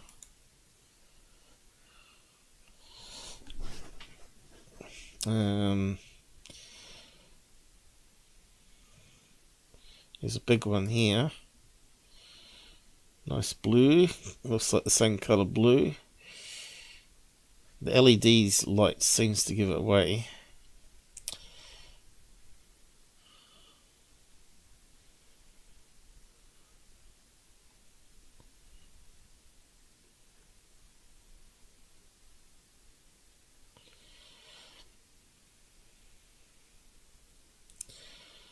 Something like that with the tail. Can't see the tail there though.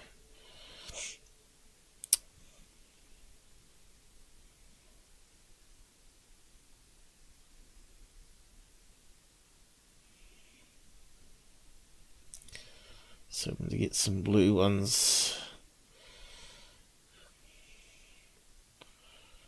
But they're flying in daytime. I need it at night time.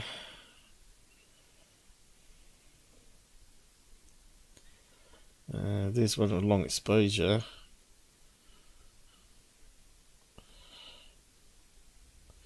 See, it could be that kind of shape, isn't it? Not quite triangular, but had some sort of strange diamond shape to it. Put blue LEDs on it and have a strip of LEDs that go downwards every so often. Bingo. New technology, eh? He knows the LED kites. I wonder what Goofon said to that one. I bet he made a right cock up of it. Oh, I don't know, guys. Leave it to you to decide.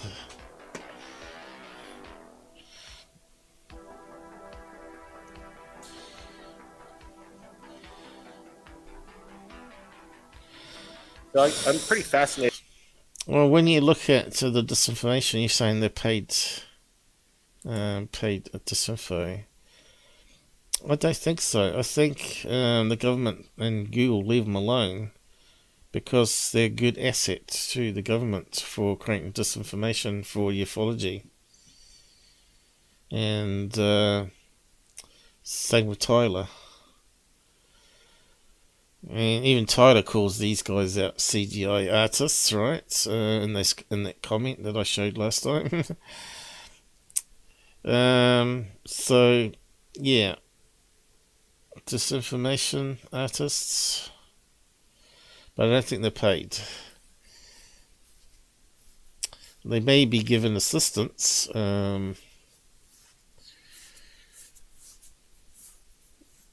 Where some of this stuff ends up in UK rags or whatever. And, you know, they might phone up an editor, say, oh, I want you to cover this story from this channel. You never know. Because then that takes away from one of the experiments that got filmed. Because it was gorgeous in Hawaii. You watched this before? He is cute but cheeky. Do you think he's trolling us? I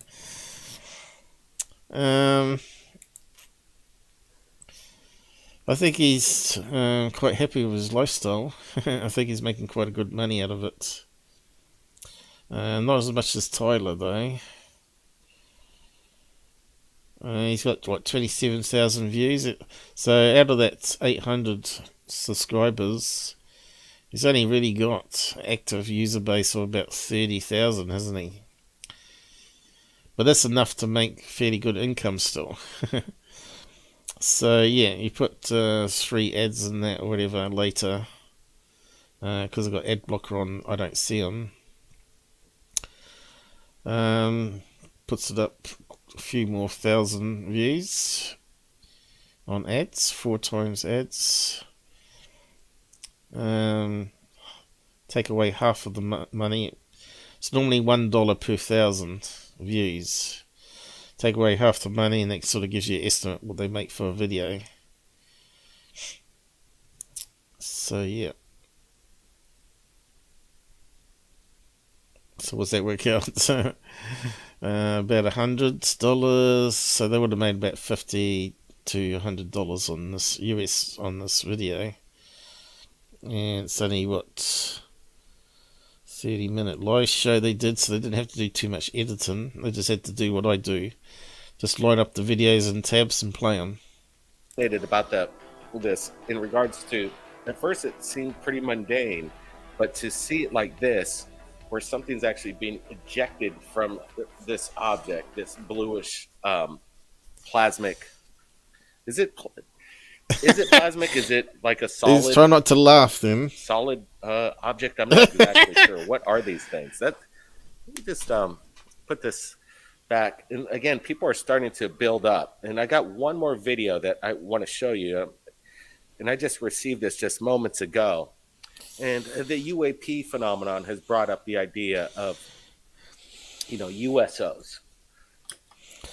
So he's doing it unscripted, so that he's going to make mistakes, and he's going to show up his lying. Look, he's praying. He's praying that you're going to believe it, right? Please, please believe what I'm going to tell you. And he covers up his mouth when he's going to try to hide his laugh. Underwater phenomenon. So look, he's trying to get some security to what he's saying there. If I did that, you'd hear me hands banging on the microphone all the time.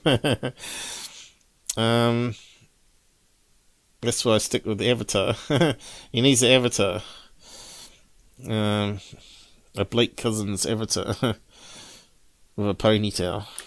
What are the ramifications if these things could be transdimensional, from space to air into water, moving at these kind of speeds as we're hearing?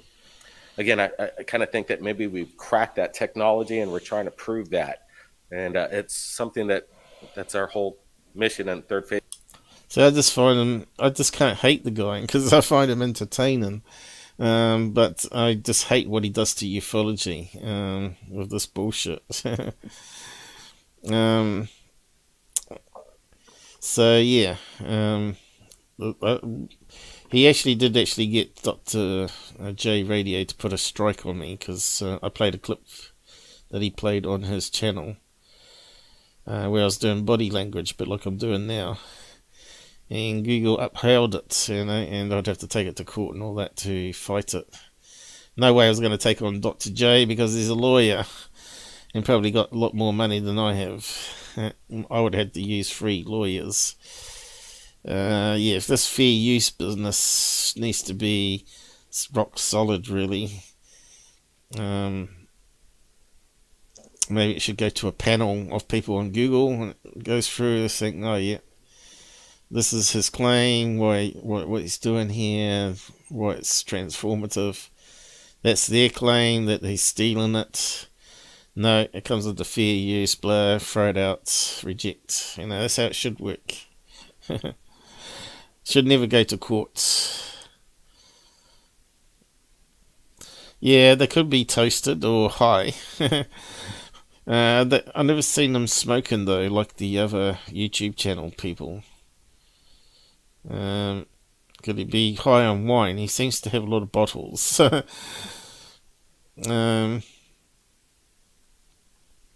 He kind of looks spaced out there, though, doesn't he? To get to that technology. Is it ours or is it something otherworldly? We don't know. And we're trying our best. Right here, some people might say it's actually a USO. So let's take a close look at this. See on the chin again? So keep your eyes peeled. Watch. So here's a story behind it. This came in from Twitter.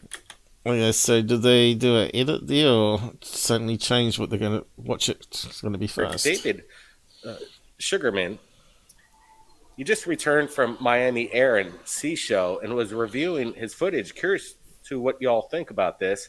He says it blazes past the screen and it looks like it came from the water. He said he shot the video in slow motion of the thing that was coming out. Yeah, this video is extremely slow motion, and I'd imagine whatever this object is that we're about to see Okay, so I've seen this one, plus about Twitter and stuff, and I've already analysed it. But I'll go over it. Moves at an incredible rate of speed. And could it just be an insect? After doing some enhancement on it, I'm not quite convinced. So let's watch this. Now I'll just zoom in because it's really hard to see it. But something comes from over here and flies upwards. Okay. So it's right there at the bottom right corner. So I didn't even see it myself, right? And it shoots up to the left corner super fast. It's in slow motion here again.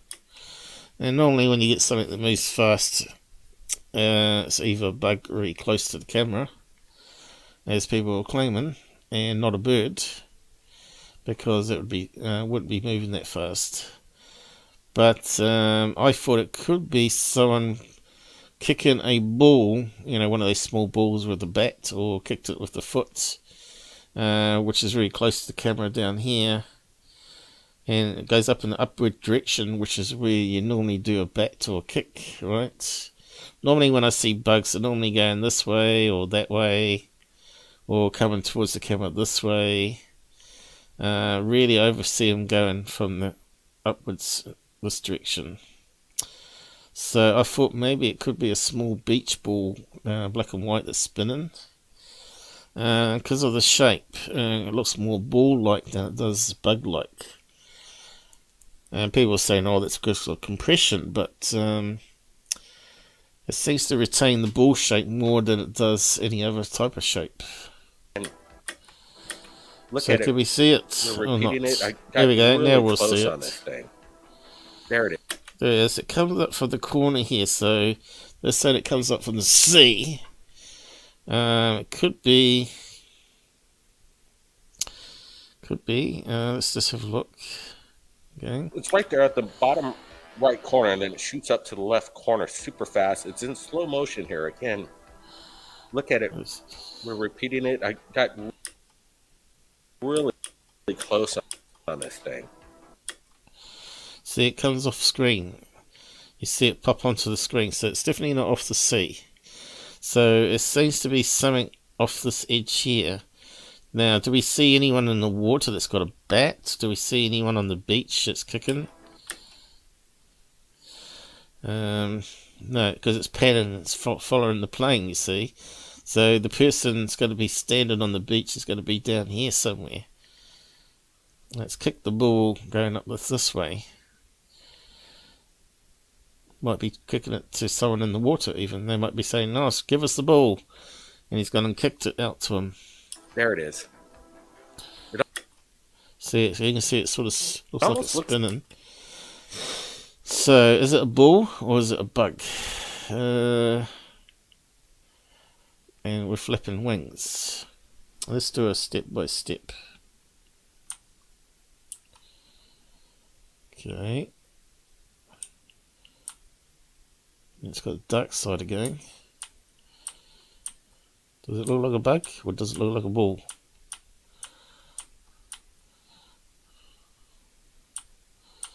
See, there's something wrong with the editing as well. Seems to go backwards. Could be a fake even. See, it seems to go backwards and then goes upwards again.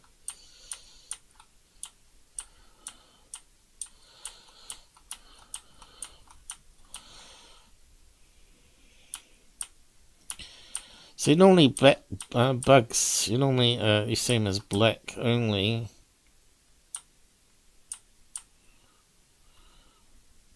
It could be a fly, I guess.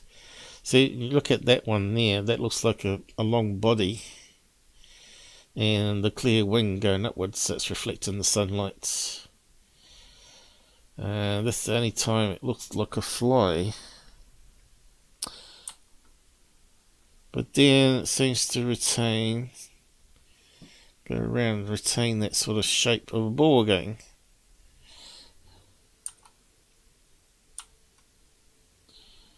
And it seems to go backwards and upwards, so I'm not sure about the editing of this. I think there may be some rolling shutter happening because the guy's filming it on his phone, and roll shutter happens from top to bottom, and any slight movements would make the object look like it's going backwards slightly, then going forward again. So I think that's what's happening. But is it a bird? It looks still like a bull there, doesn't it?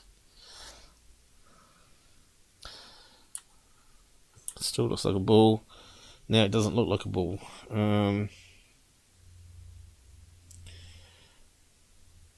Could be a fly turning, and you get some overexposure and data compression from the MP4. It's very possible. It's a bit hard to call this one.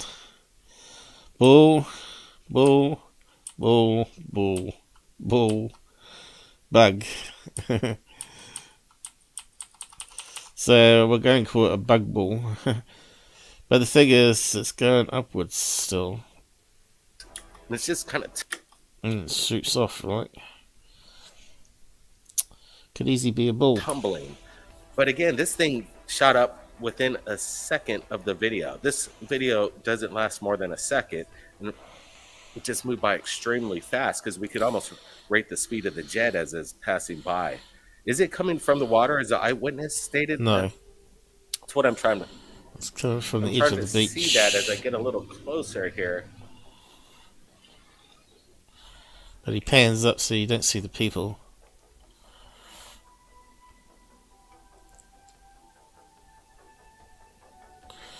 The thing is, as it So you goes guys up, see that in the see, as it goes up, it seems to retain its size. That means it's not actually traveling away from the camera.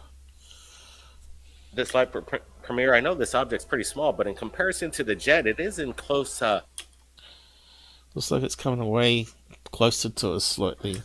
proximity. So this is So that one, definitely not UFO. But it's over a buggle ball. What do you guys think down there?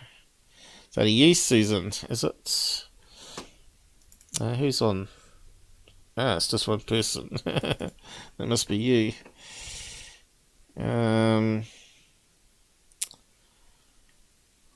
Parasail with a person. Is that some sort of beach ball, was it? Could be. Is that one of those, they use those little pucks they kick on their little toes and foot and shoot it upwards very quickly. It's not quite round either, is it? It's kind of like a sack of peas, isn't it? What's that foot going? Going beach. Let's see if I can find the name of it. Here we go. Could be a soccer ball, but I don't think so.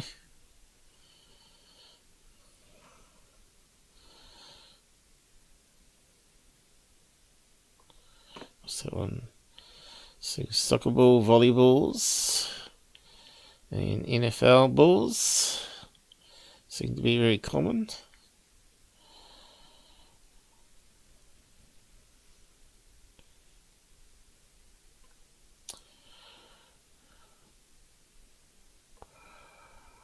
There you go. Much better quality video closer to us. Now it'd be interesting to see how that looks as it goes away and spins. But obviously not going to see that. Yeah, I'm not seeing that little pucky ball thing. Now that's more the quality there, right? Is that the ball there? Where's the ball?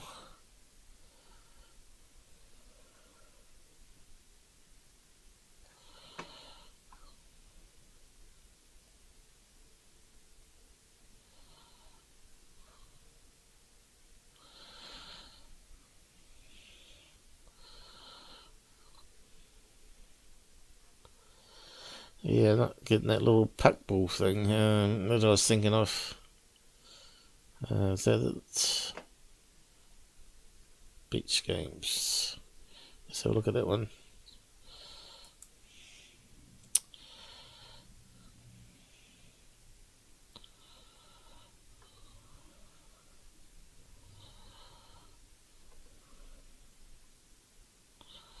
What the hell is that? Spike ball.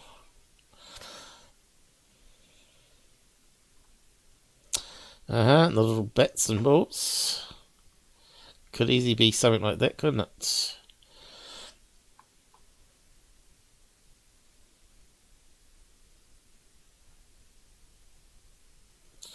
I'm not sure what that is. I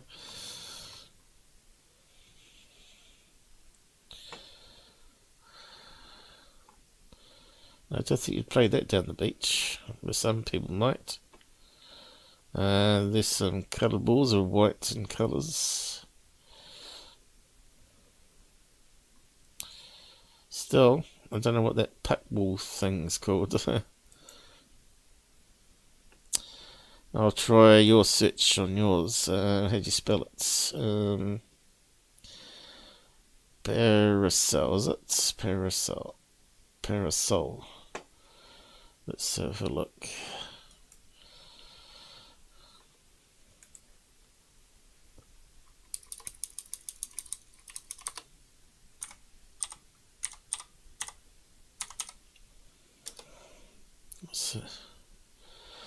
No. That's umbrella. What are you talking about here?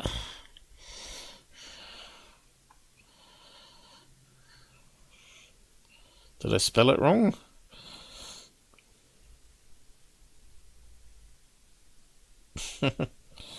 No, I don't think it's that. Although it'd make a good flying saucer. That one there especially.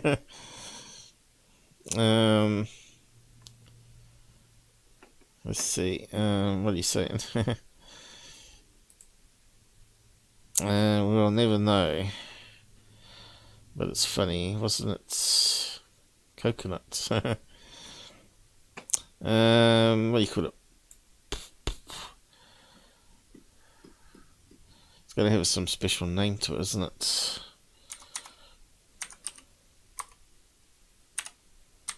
Puck. We're not allowed to say that word on here.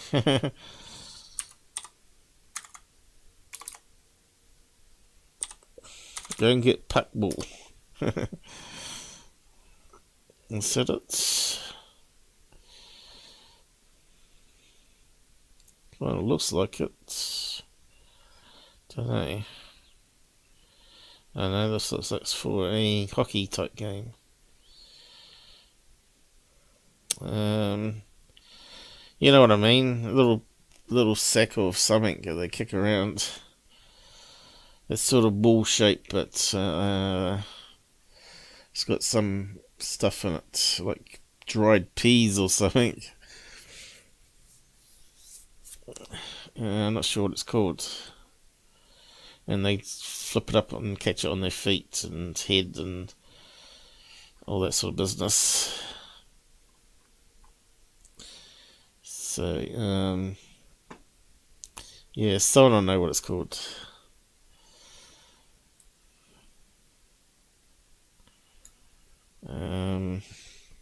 Sack ball, maybe. Sack ball. I don't know. Oh, it's getting closer. There we go. What's that called?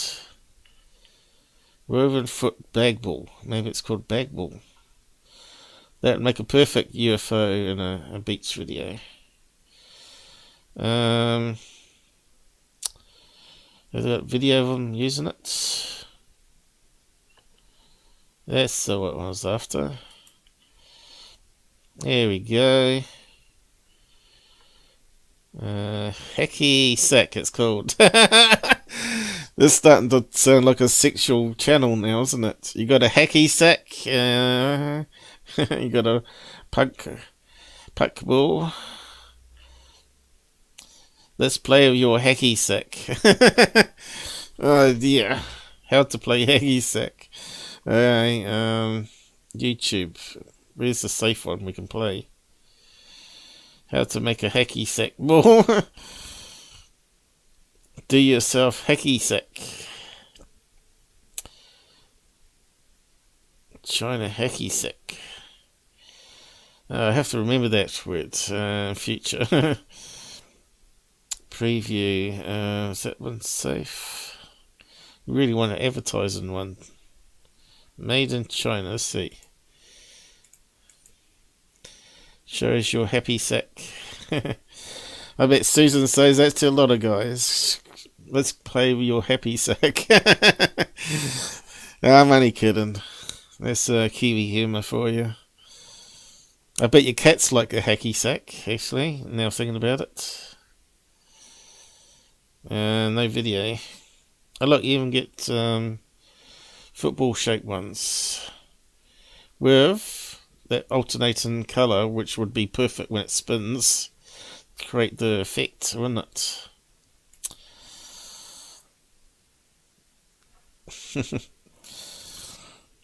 Okay.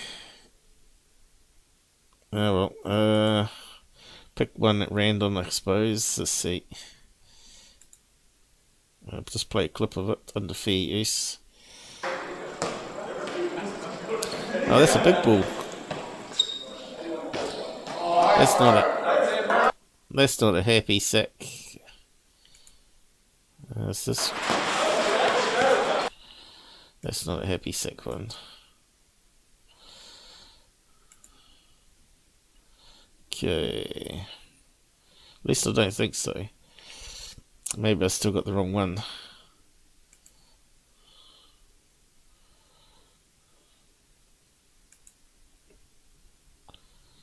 Agility and coordination, and his... That's the one I was thinking of. That's the one. Happy sack.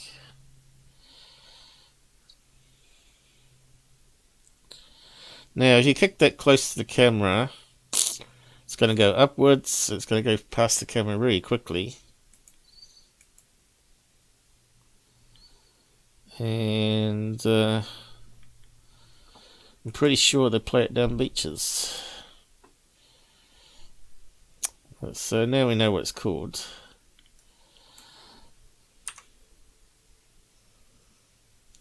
Hacky sack. I'd call it happy sack. Happy sack game. Beach. So you never know where my channel's going to go to. It's gone to the dogs now, hasn't it? Or the cats. Ocean Beach. Here we go. San Diego. That's probably where that was filmed as well, wasn't it?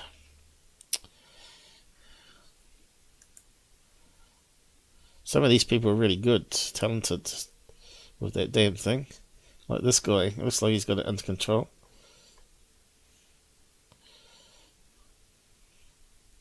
It's got a bull head for it as well. It's probably a white supremacist. Oh no, we shouldn't be showing him. He needs a bit of a tan. He's pretty good. Now, that kind of looks like in the video, so if we slowed it down, I'd say it looked really similar. He needs one that's got coloured white and black on it. But anyway, now you know what I'm talking about. And let's just go back to Mr. Funny Face. This is kind of compelling footage. I'd say it's a little bit better than the footage that was just released in regards to some FLIR objects that appeared to be birds, according to a lot of people in this field. And I see people are... He's taking a kick to the guts to debrief and UFO Twitter guys. It's better than we got better stuff than you ales. are actually building up. So let's bring in the public. I think we need to get the public's opinions on this. So, oh, this is going to be funny. So you're going to bring in side chatters, is he? This I need to zoom out a bit.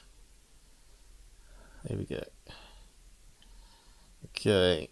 Anything funny on the side chats? These people are the ones that follow and make their money. and we'll believe anything. Right, so let's just keep on going. Again, let's stick to the date of this actual event. Again, Oh, here we go. so you're thinking it's Okay, he's got side chatters talking about it now. This is going to be hilarious. some kind of craft that came out of hypersonic speed, and Right. but- It's either something that's coming out of hypersonic speed, or a ship that's shooting a ray, or a ship that's possibly trying to try out some kind of warp speed. It just went a short distance. And when you panned over to the left, you saw all these other objects. It's like they were just sitting there, like it was a It's show amazing they what put these on for them. people think. It really is. yes, let's pull that up. Right here is what you're referring to, and it is interesting because there's It is multiple there. craft. The thing is, this is actually real video, so in real time, it's not a photograph. So I'm just saying, if this was a laser, it would have passed at light speed. It would have been gone, but this blue. Oh, But what? oh, Blake's debunking him. It can't be a laser. Stop over to fade to black. You like fade to black? He's just waiting on a friend. Okay. Did I miss something here? If he gives me. You and Blake friends, are you? Let's see. There's a lot of reading here that I've missed out on. Anyway, as Susan left the building, but these guys they got phoning in are just so what I call so delusional UFO people, and they need to be shown what this stuff actually is. Although it's very hard to pin where that reflection's coming from, especially in that crappy video quality. The heck is that? And this, again, do you think if it's a laser, it would have been shot out of the view from within a second? So, Well, you see, I'm thinking- the capabilities might be limited right now. Because they got to figure out what a laser actually shoot in space compared to shooting on a planet where you have Now, a laser doesn't end and start like this. It's either there or it's not, because it goes at the speed of light, right? And a camera films light, and it's not going to go and record faster than the speed of light, so you wouldn't see the laser being turned on and off to create a Star Wars plasma beam. Anything would be like a plasma a beam, where it would be like a special atoms that's plasma, which are all linked together and create a long streak. But he's saying it's a laser. So these guys have no clue about science. And these ones, because of the camera, it's just, who cares, it's just crap video. That it came out of the water. It's not that it's a UFO. I find it a little coincidental that the jet is going over. What I find really odd is that it seemed to come out right in the middle of these people. This thing is right there where people are swimming. That's not. We just looked and zoomed on that, and we saw it comes in off the edge of the camera, so you don't see where it's coming from. Hey, Blue Chicken! we got another person on the side chat. How about that? For that, we have to do the Blue Chicken dance. I did broadcast out in my Discord and everywhere that I was going live. I was wondering if you're going to show up. My eyes are a wee bit blurry today again. It's really annoying. Here we go, Blue Chicken. Red alert, Blue Chicken's here. His name's Corey.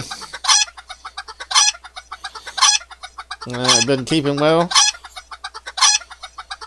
That nasty virus mutating and going around again.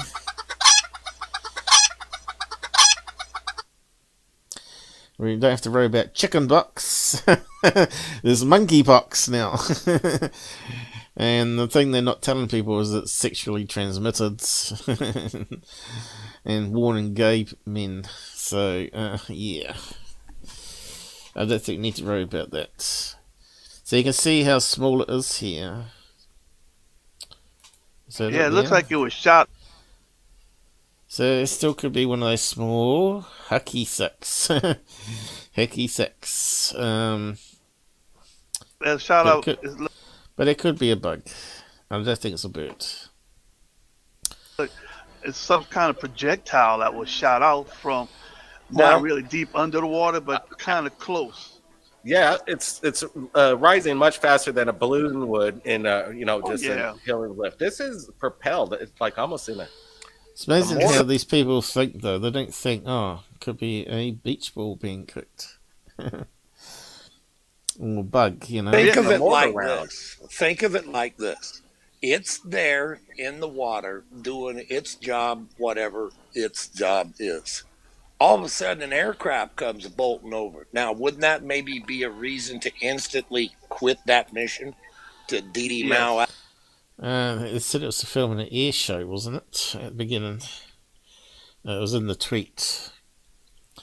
So he's filming the plane. The other thing is not meant to be there. Incidental. Out of there as fast as you could. That's what I see in it. I see that an alien vehicle got surprised probably by a United States aircraft, and it decided in an instant it had to be out of there. Exactly. What was it doing before there? If you notice it's going up, it's multi-sided because when the sun hit it, you can see shading effects. Yeah, it could be lights even. Right. Or it could be propulsion that's making it spin like that. Well, when you say propulsion, when you say propulsion, you think of something more that uses our atmosphere. That's the way you would observe propulsion. Yeah, this is kind of hilarious, though, isn't it? At least he gets people on voice. If I offer anyone to come on voice to talk about it, they don't want to. First, I thought they were drones, but then we start seeing, most likely they're drones. But it's weird that one's spitting out another right here. It's just a new type of technology of drone, in my opinion. Almost like shape-shifting. Yeah. It's too ambiguous to call. And if you look at them, they look like they're three-sided, but kind of fluffy. Look like they're three-sided, like a kite, LED kite. When you see this thing coming out of it, it's like it's coming out one of the corners of a three-sided where you connect to the towel. LED towel. Triangle that's has some thickness to it.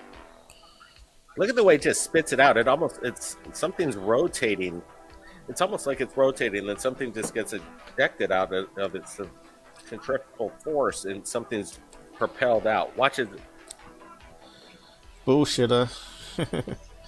Yeah. It's like it doesn't just drop. Okay, so we could probably listen more to those guys and laugh. Alright, they're going to talk about this one. Let's have a look. Look at the smirk on his face. Here we go, smirk. We did cover it up on third. We did cover it on third phase. We did cover it up. Let me bring in what I'm referring to. Damage control. Damage control. Anyway, we saw the rest of that anyway.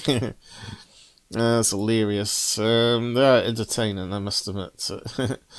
But as long as you don't take them seriously. If you want serious stuff, that's not the channel on UFOs to look at. And nor is anyone that promotes them. Anyone that promotes them and uses them.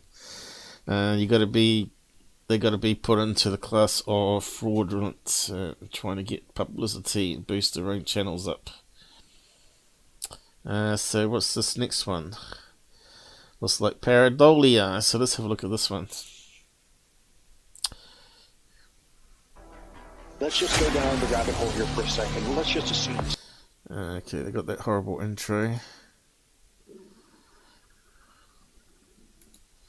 Come on. Of this event, and then we have this object, which is pretty interesting, and there is some some new videos that we're going to be presenting tomorrow in regards to what we think this could be. And it could be some kind of secret experiment going on, some kind of tether. Who knows what's going on? But I don't think this is a reflection coming from within.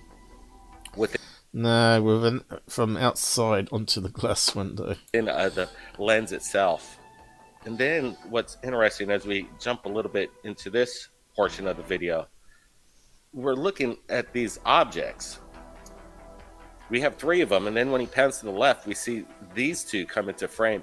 Again, we're trying to track down the original video. And let's bring in Richard Giordano first off. Hey, Richard from Goof On. Hey, man. How you doing tonight? Talking about Goof On. Thanks for having me. So you're coming in a little story there. Okay, let's see what this idiot says. I don't know why that happens. Okay. There you go.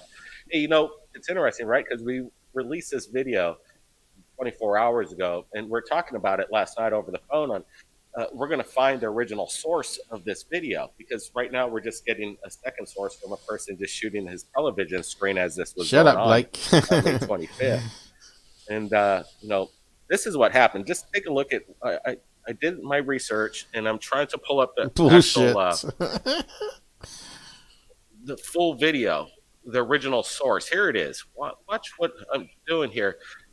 So this is the stream, and as you can see in the bottom, it says it's been streaming since the 22nd. I think hopefully you can see that. And then I go back in time to try and get to the 25th, but it's not allowing me to get there. And this is interesting. Even though the stream says that it's been streaming since the 22nd of May, we're unable to obtain the footage from the 25th. Okay, so obviously it's a circular buffer, right? And it just goes around and around and drops off the old stuff. I think that might be something to do with Google. So you can do something like that with Google. You can stream it endlessly. Maybe they have to get permission to do that, though. So it seems that they're like almost making it hard and difficult for us to even get to the original source. If like, that doesn't say 22nd. Hey, I mean, that's crazy. You know, you can do that. You can go back and look at all their other videos and live streams and go right through every day, but just...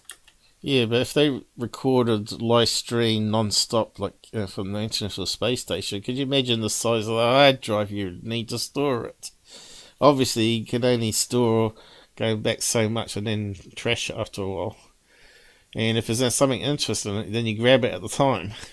That's what's meant to happen. And separate it from the feed. He's going to say it's cover-up. Oh, it's obvious cover-up. Just when that object is there and the other is on the side, and it's missing, yeah, that's a little bit conspiratorial in my opinion. They're hiding something. I thought that may have been a lens flare or... That's creating narrative, is what I call that. Reflection off the ISS, but after seeing that, I'm kind of a little curious now. And of course, you know, there's some videos out there that have similar looking qualities to that blue thing, but I don't know what those other objects are. I've never seen anything like that. Look at this. Like, this is so bizarre. Again, we just want to... so let's go to what Scott Brando said about that one. Looks like they're repeating it. Hey.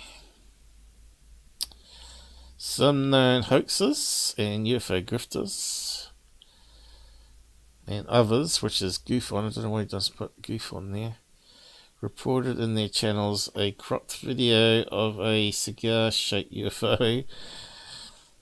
It's an old-time lapse video taken from September the 29th, 2019. Second, it's not a UFO, but a reoccurring reflection as shown here. Here we go, guys. This is how you debunk it. And compare it to the sun is rising and setting. Okay, there we go. So, where's the UFOs? Okay, it must be there in that little circle. And look, the robot arms moving. Some of them. 2 robot arms.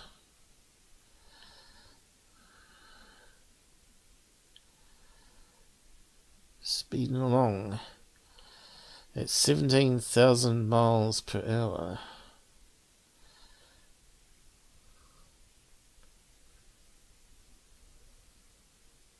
Pretty cool. But yeah, unless you expand that circle, we can't see what's going on. Here comes the sun now. You can see it reflecting off all this. Is it going to repeat? Okay, let's zoom into it this time. Okay, let's see it come and fade. Oh, can't seem to get right there. Here we go. You can just see it barely. Does it get brighter? Looks like it's dimming. That's there. It's a UFO that stays locked onto the International Space Station. That's very suspect straight away, isn't it? That's not going to happen. It's moving ahead of the International Space Station at 17,000 miles an hour.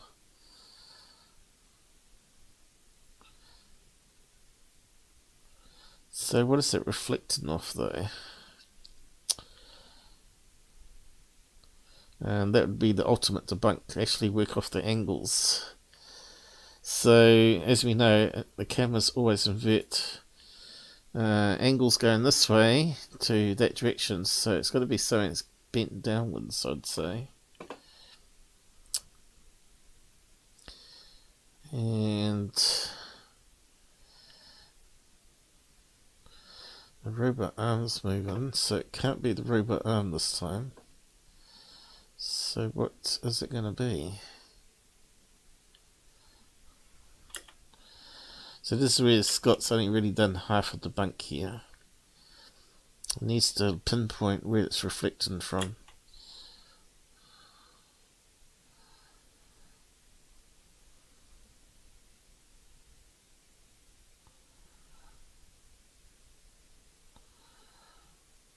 Now it's gone, it's got darker.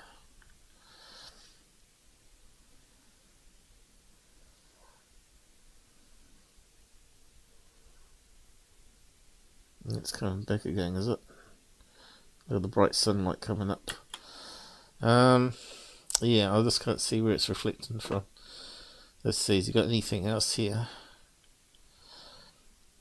And also in the same time lapse, you can see their reflection behaves when a shadow crosses it. Okay, let's see what he's got. It's really hard to see.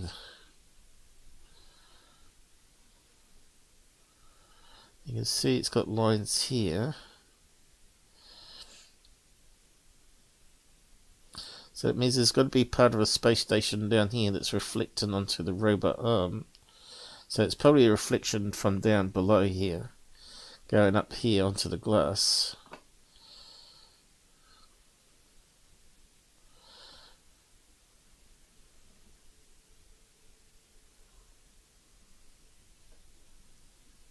I can't see where this thing is now. Can you? I think it's disappeared. Oh, there it is. Very faint. He should have amped it up with the colours, maybe. It's not very good, Scott. You need to do better than that. Have we got a closer up? Closer look. This is what I was thinking. Okay, we got even closer. Okay, what are we looking at? Oh, here we go. Okay, it still hasn't mucked around with the colour contrasts.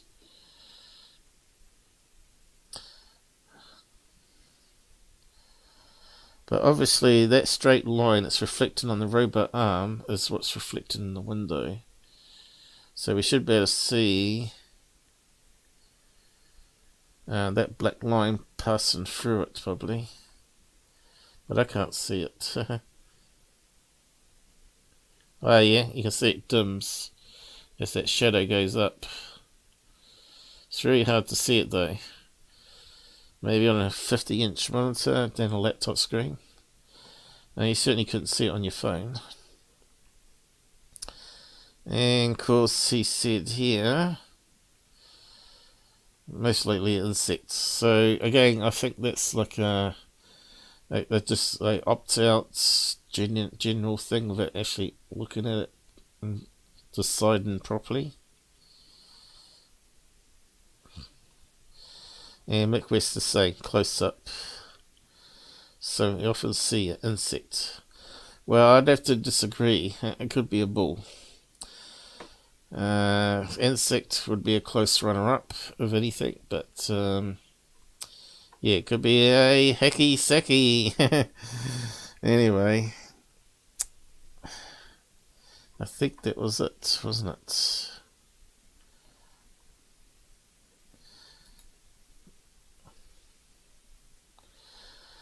Does it look like a fly? Not really. This looks like a spinning ball when you look at it like that. Hecky sick. They're trying to say it's a black fly, and the white thing is its wings and compression, but it seems to be spinning in all sorts of directions. That means its wings are crazy. I don't think it's an insect, I think it's a ball. And you got these high mast lights, a UFO fleet. Yeah, so that's it for Scott then, is it? What's this one? Alright, the UFO fleet. Someone's trying to punk ya with high mass light. This guy. He looks a very trustable type of guy.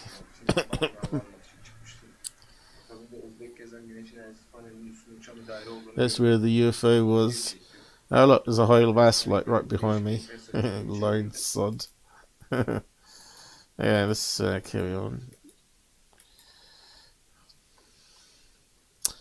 Yeah, Scott's already looked up on Google Earth the location. There you go. All over the neighbourhoods along the highway there. That one there I'd call a solid debunk. And that's it for Scott. And it must be a wee bit more here. Here we go. So why has Scott not commented on the next one? What we're doing, we're asking the public for help, and some people have offered help in regards to obtaining this footage from May 25th of this incident on the ISS, so we could obtain the original footage. So if anybody recorded this, or you could somehow get back to some of those ISS live feeds that date back to the 25th on that timestamp, and then we might be onto something, because we actually, when we do this episode tomorrow, we're going to Well, it looks like Scott Brando's already done it for you. So go and watch Scott Brando, and he solves it for you. As if it was sticking out of the sun to get its picture taken, and there was no way that I was going to pass up the opportunity. See, this is another channel, these type of channels that I hate, that look at SDO images, Soho images, and see things in the patterns. And they're saying this is a alien standing behind the sun, when it's just 3 ejections, I think it is, ejection cloud, and what they call that, a chroma ejection. They've got special names for it. Opportunity to take that picture, and with a little enhancements and minor changes to the already existing image, this quite literally looks like some sort of being alien or creature that is just forming or popping out. Okay, so they did some contrast adjustments on it, and to me it looks like 1, 2, 3, 4 ejections and a corona, plasma chroma, what they call it, that forms those little bubbles that expand. So, you know, you could cherry pick it, but if you watch the whole video, it probably expands and breaks away, just like clouds do. Out of the sun. So these channels are deceptive, and why Third Phase is putting up, it's because it's deceptive. And people just love this sort of thing, you know. I didn't know if my eyes were playing tricks on me or what, but every time I looked at this picture over and over again, I could not help to notice how perfect of a shape it took to look as if it's some sort of... And what happened a second later? It didn't look anything like that. Being, or at least got lucky enough to catch this perfect image and absolutely... Cobblers. Is that the best stuff today, is it? And he's talking about these ones here, which we know is radiation trails on the sensor of the CCD. And we're looking at these, and again, I don't think NASA's really given us anything official in regards to some of these anomalous objects. Yes, they have. That's why I know about it, because I've read up on it and studied it. Radiation ejection, and the other one was just normal. To imagine the size corona of ejections. You know, there's an Earth scale right there. So this is an Earth-sized craft, if that's what it is. Fancy talking about that on a UFO channel. That's just rubbish. At least you're debunking it. Appreciate everybody joining us from around the world. Tell your friends we're live on Third Phase Moon. A lot of people just think we're doing these premieres. Now we're actually engaging with the public in real time and getting to your opinions, because we're trying to find the answers like everybody. And, you know, one thing about all of us, we're trying to find the truth and get the answers. And there's not many people doing it the way we're all doing it as a collective. And we're keeping our eye on the ball. 99% of the UFO channels out there are all doing the same, having each other on their shows and just talking heads. Let's get into this, and let's get into Roswell real quick and the big cover up of some of those, because we're talking with Jeremy a little bit earlier about some of his theories in regards to this company called Battelle, and we wanted to kind of dive into that a little bit in depth so people could wrap their minds about certain things about what they may not know about Roswell and where some of these just try to burst out laughing there, Blake. So let's get into that. Let's start off. Let other people get a word in. What makes you point your fingers at Battelle? Shut up. Well, some of these things are not just like opinions, though. They're based on a lot of facts. So there was a come on, J. give us your Hynek facts. was in charge of the Blue Book investigation. He was the head scientist that was in charge of investigating. And he made mistakes UFO just like everybody for else. the U.S. Air Force. And in his notes after he passed away, all his notes and stuff went to Jack Valet. His entire estate went to Jack Valet. And inside of those notes, Jack Valet found something called the Pinnacle Memorandum, which alluded to a second Project Blue Book, which was run in secret, parallel to the official one, Okay, so just talking UFO stories that they've heard. I thought they were going to talk about the videos, but a lot of those guys who would have worked on those programs. Oh no, not alien science on Third Phase of the Moon. So this is why I don't like these guys. He's using Third Phase to build up his own channel now. To me, that straight away is reputation killer. End game, game over guy, alien scientist. I'm not really interested in what he has to say now. That just pisses me off, actually.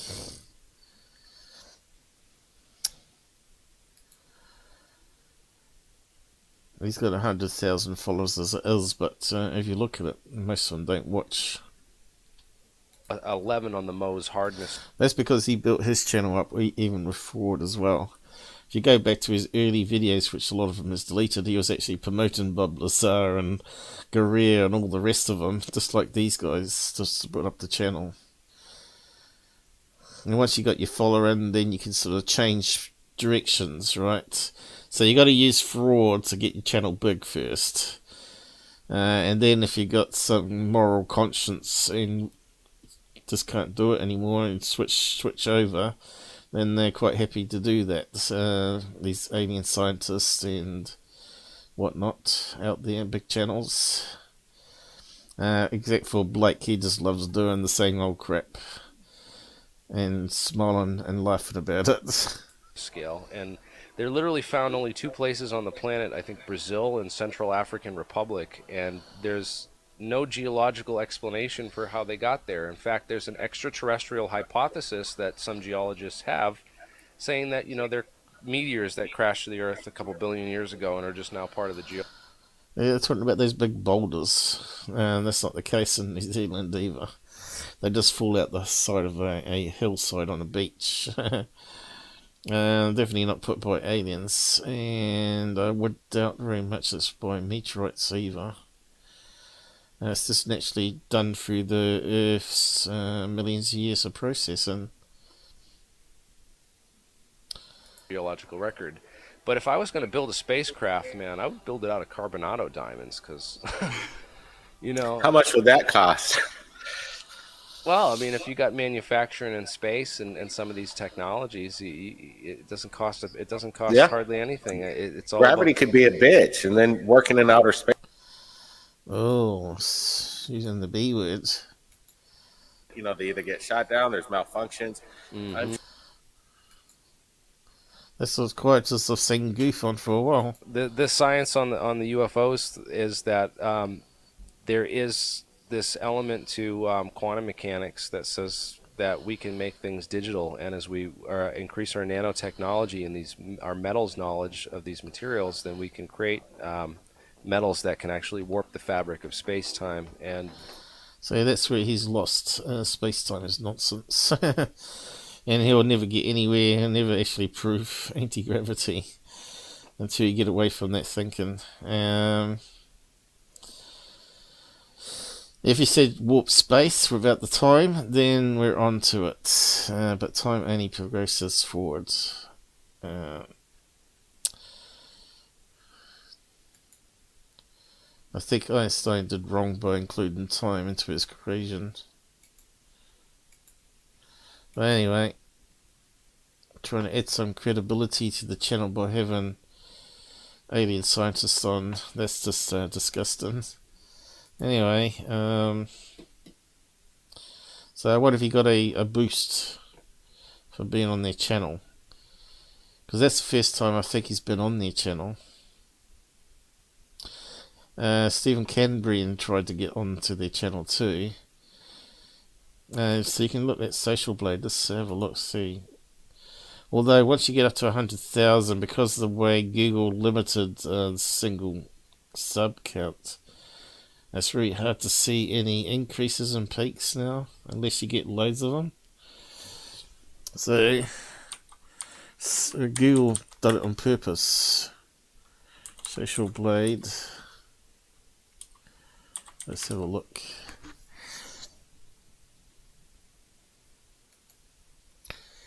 This keeps a track of all the stats every day, although it's not 100% accurate. It's pretty close. So, alien scientist. Did I type it in right? There you go. He's a B- student. And he's had 14 million views and 109,000 subscribers. And it's listed as entertainment, which is a bad sign. And I suppose that's about all you could say his channel is, entertainment. Talking about science like he's a real PhD person. That's shameful. But there you go. Unless you get 10,000 jumping subscribers, we can't see what boost he had today or yesterday. Because it doesn't say any subscribers at all, which is nonsense.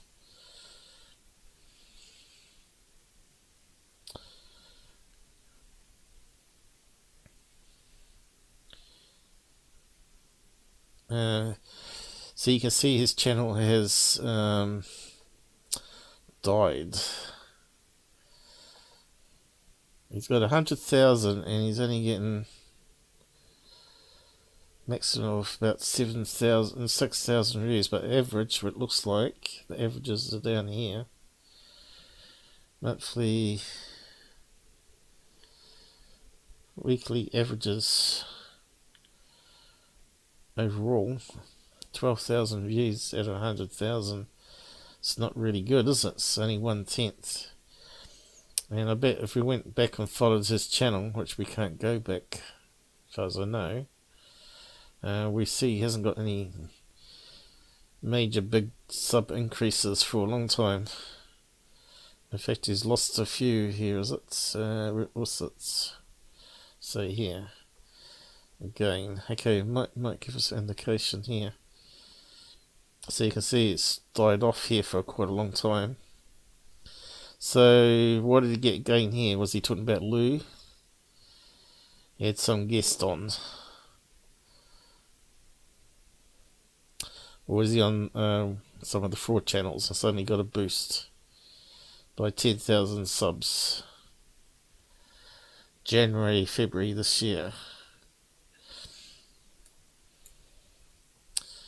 And so far, I didn't get much from Third Phase, but I bet he got a few hundred or 1,000, but not 10,000. It won't show up unless he gets 10,000 now. I hate how Google screwed up the stats like that. I was following Tyler before they screwed up the stats and could see exactly when he was buying subscribers or someone was buying it on his behalf. Goof on. Let's see if he got a boost being on secure team.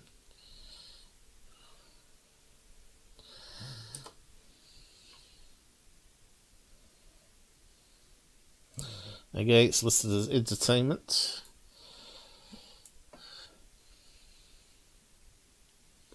That should be like a warning sign to people. I list mine as educational or technical.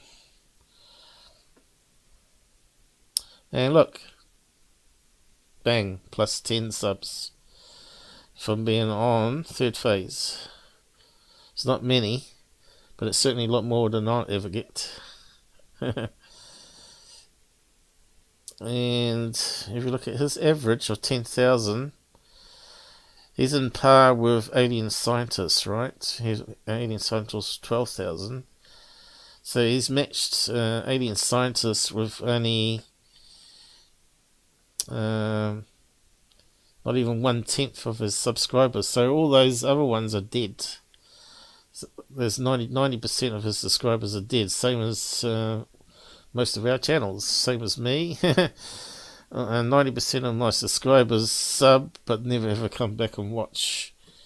It makes no sense to me. They like a certain video they saw and they sub it just to give you some credit, but you never ever see them again. They forget that they might like the next video or the next video. That's because, according to my stats, only less than 5% of the people actually turn on notifications after they sub. So, yeah, that's how they're thinking out there. It doesn't help me. I don't get much interaction out of that, from my live shows, for live debunks, live research. And certainly don't get any donations. But you saw Blake got a donation there on his live show.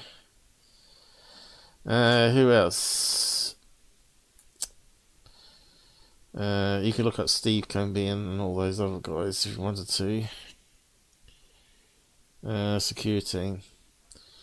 Social Blade. I'll post a link to it in case you want to have a look around. Stats tracker for YouTube.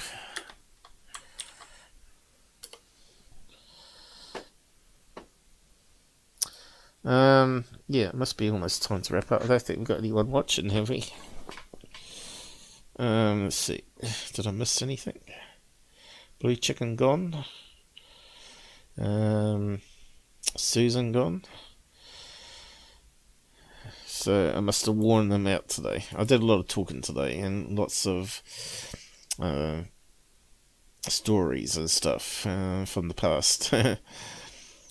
Some people like that, some people don't. Some people just like to see the videos and analyze and then go. But me, I'm a bits of this, bits of that. Gets it more interesting. Hey, Mr. G's here. Is that short for Mr. Grey? Yeah, how long have we been going for? It must be up to 3 hours almost now. 2 hours and 50 minutes. So it's almost time to wrap up again. Because there's no point in doing too long shows because people just switch off. Even if I put chapters on to make it easier to jump through during the week and watch it. But I should be doing one, let's see, Sunday, and maybe I might even do one Saturday. I'll see how it goes. I don't think there's too much happening still. We've done catch up with Third Phase now. Let's have a look. MUFON we can't use, sadly, else I'd be doing some MUFON shows. Until they sort out and allow us access to see the stuff. UFO secure team, maybe they're due to put up some garbage. Where's his page? Let's have a look. Still the same CGI. It's up. But anyway, probably be something more happens in the weekend. And maybe even more paranormal will happen to me. But, yeah, wherever I can capture it and show you, that would be amazing. Seeing the door unhitch and open up. You'd say, oh, I'm using fishing wire. No, because I'm normally the one that debunks those type of ones. I would never ever do that. I could never fake something and honestly put it up without actually saying at the end, sorry guys, this was just a trick. I know I've done some similar ones with showing you security camera, but I've always said, nah, this is what it really is, you know. Seeing if there's going to be any people that didn't watch to the end, right? And there was a couple that didn't actually watch. I do good work. There you go, guys. This is where you should be subbing to me. There's a few people out there that appreciate what I do, but it's not enough. Go forward and prosper, or multiply.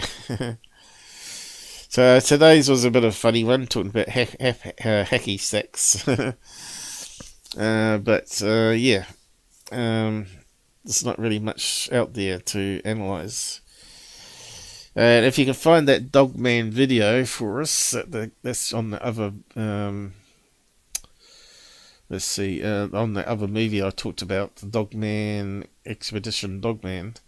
You can find that video and post it to my Discord or email it to me or something, and I'll show it next live stream as a recap. But for now, I'm just going to have to say good night, guys. I'm sorry, Mr. G, you're a wee bit too late. I'm not sure how long you've been watching. But yeah, give it a couple of hours to process and then it'll play smoothly. Once Google removes the side chat when it's processing, and when it's finished, it brings it back unless you've edited it, and then it disappears again. And that's a bug in my opinion of their system. That shouldn't do that. It should adjust the side chat to match the video. But even if it suddenly speeds it up, right? It scrolls past the text where there was some there. Or has an option tick show the original chat as well. Have a tick option. It's all sorts of things Google could do to make it nicer. But yeah, good night, and you too, Mr. G, and enjoy scrolling back and watching it now. And have a laugh, have a chuckle along with us. Me and Susan was really chatty. I was in my flow, and then she'd come on, talk about her stuff, and then I'd sort of lose track, and then have to go back again. But it was all fun. It was all fun today. So say good night and shut up. Stop talking, Paul. I'm starting to sound like a talking head. Where's the thing? For a bit of fun, we can finish off with... right, it's not there now. I was going to finish off with Tyler saying, it's not a glitch. I don't know. It doesn't look like a glitch. What's the other one? Yes, my name is Ken. And on that note, we'll say good night. All those that still don't know about Tyler faking stuff in the dark.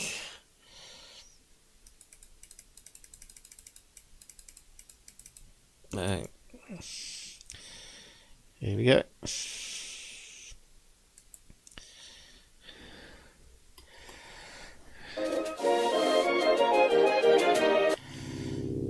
Yay. Now I've got some after show stuff to do. Upload and maybe do the chapters.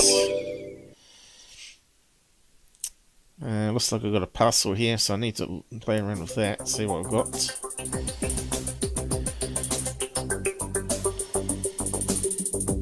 Thanks for those that join me and hang around for a fair bit. It always helps.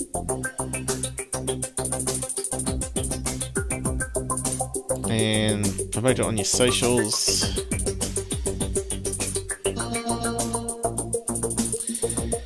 And you can even use some of it in your own live streams if you want to, as long as you give me a link back. So, yeah, all good.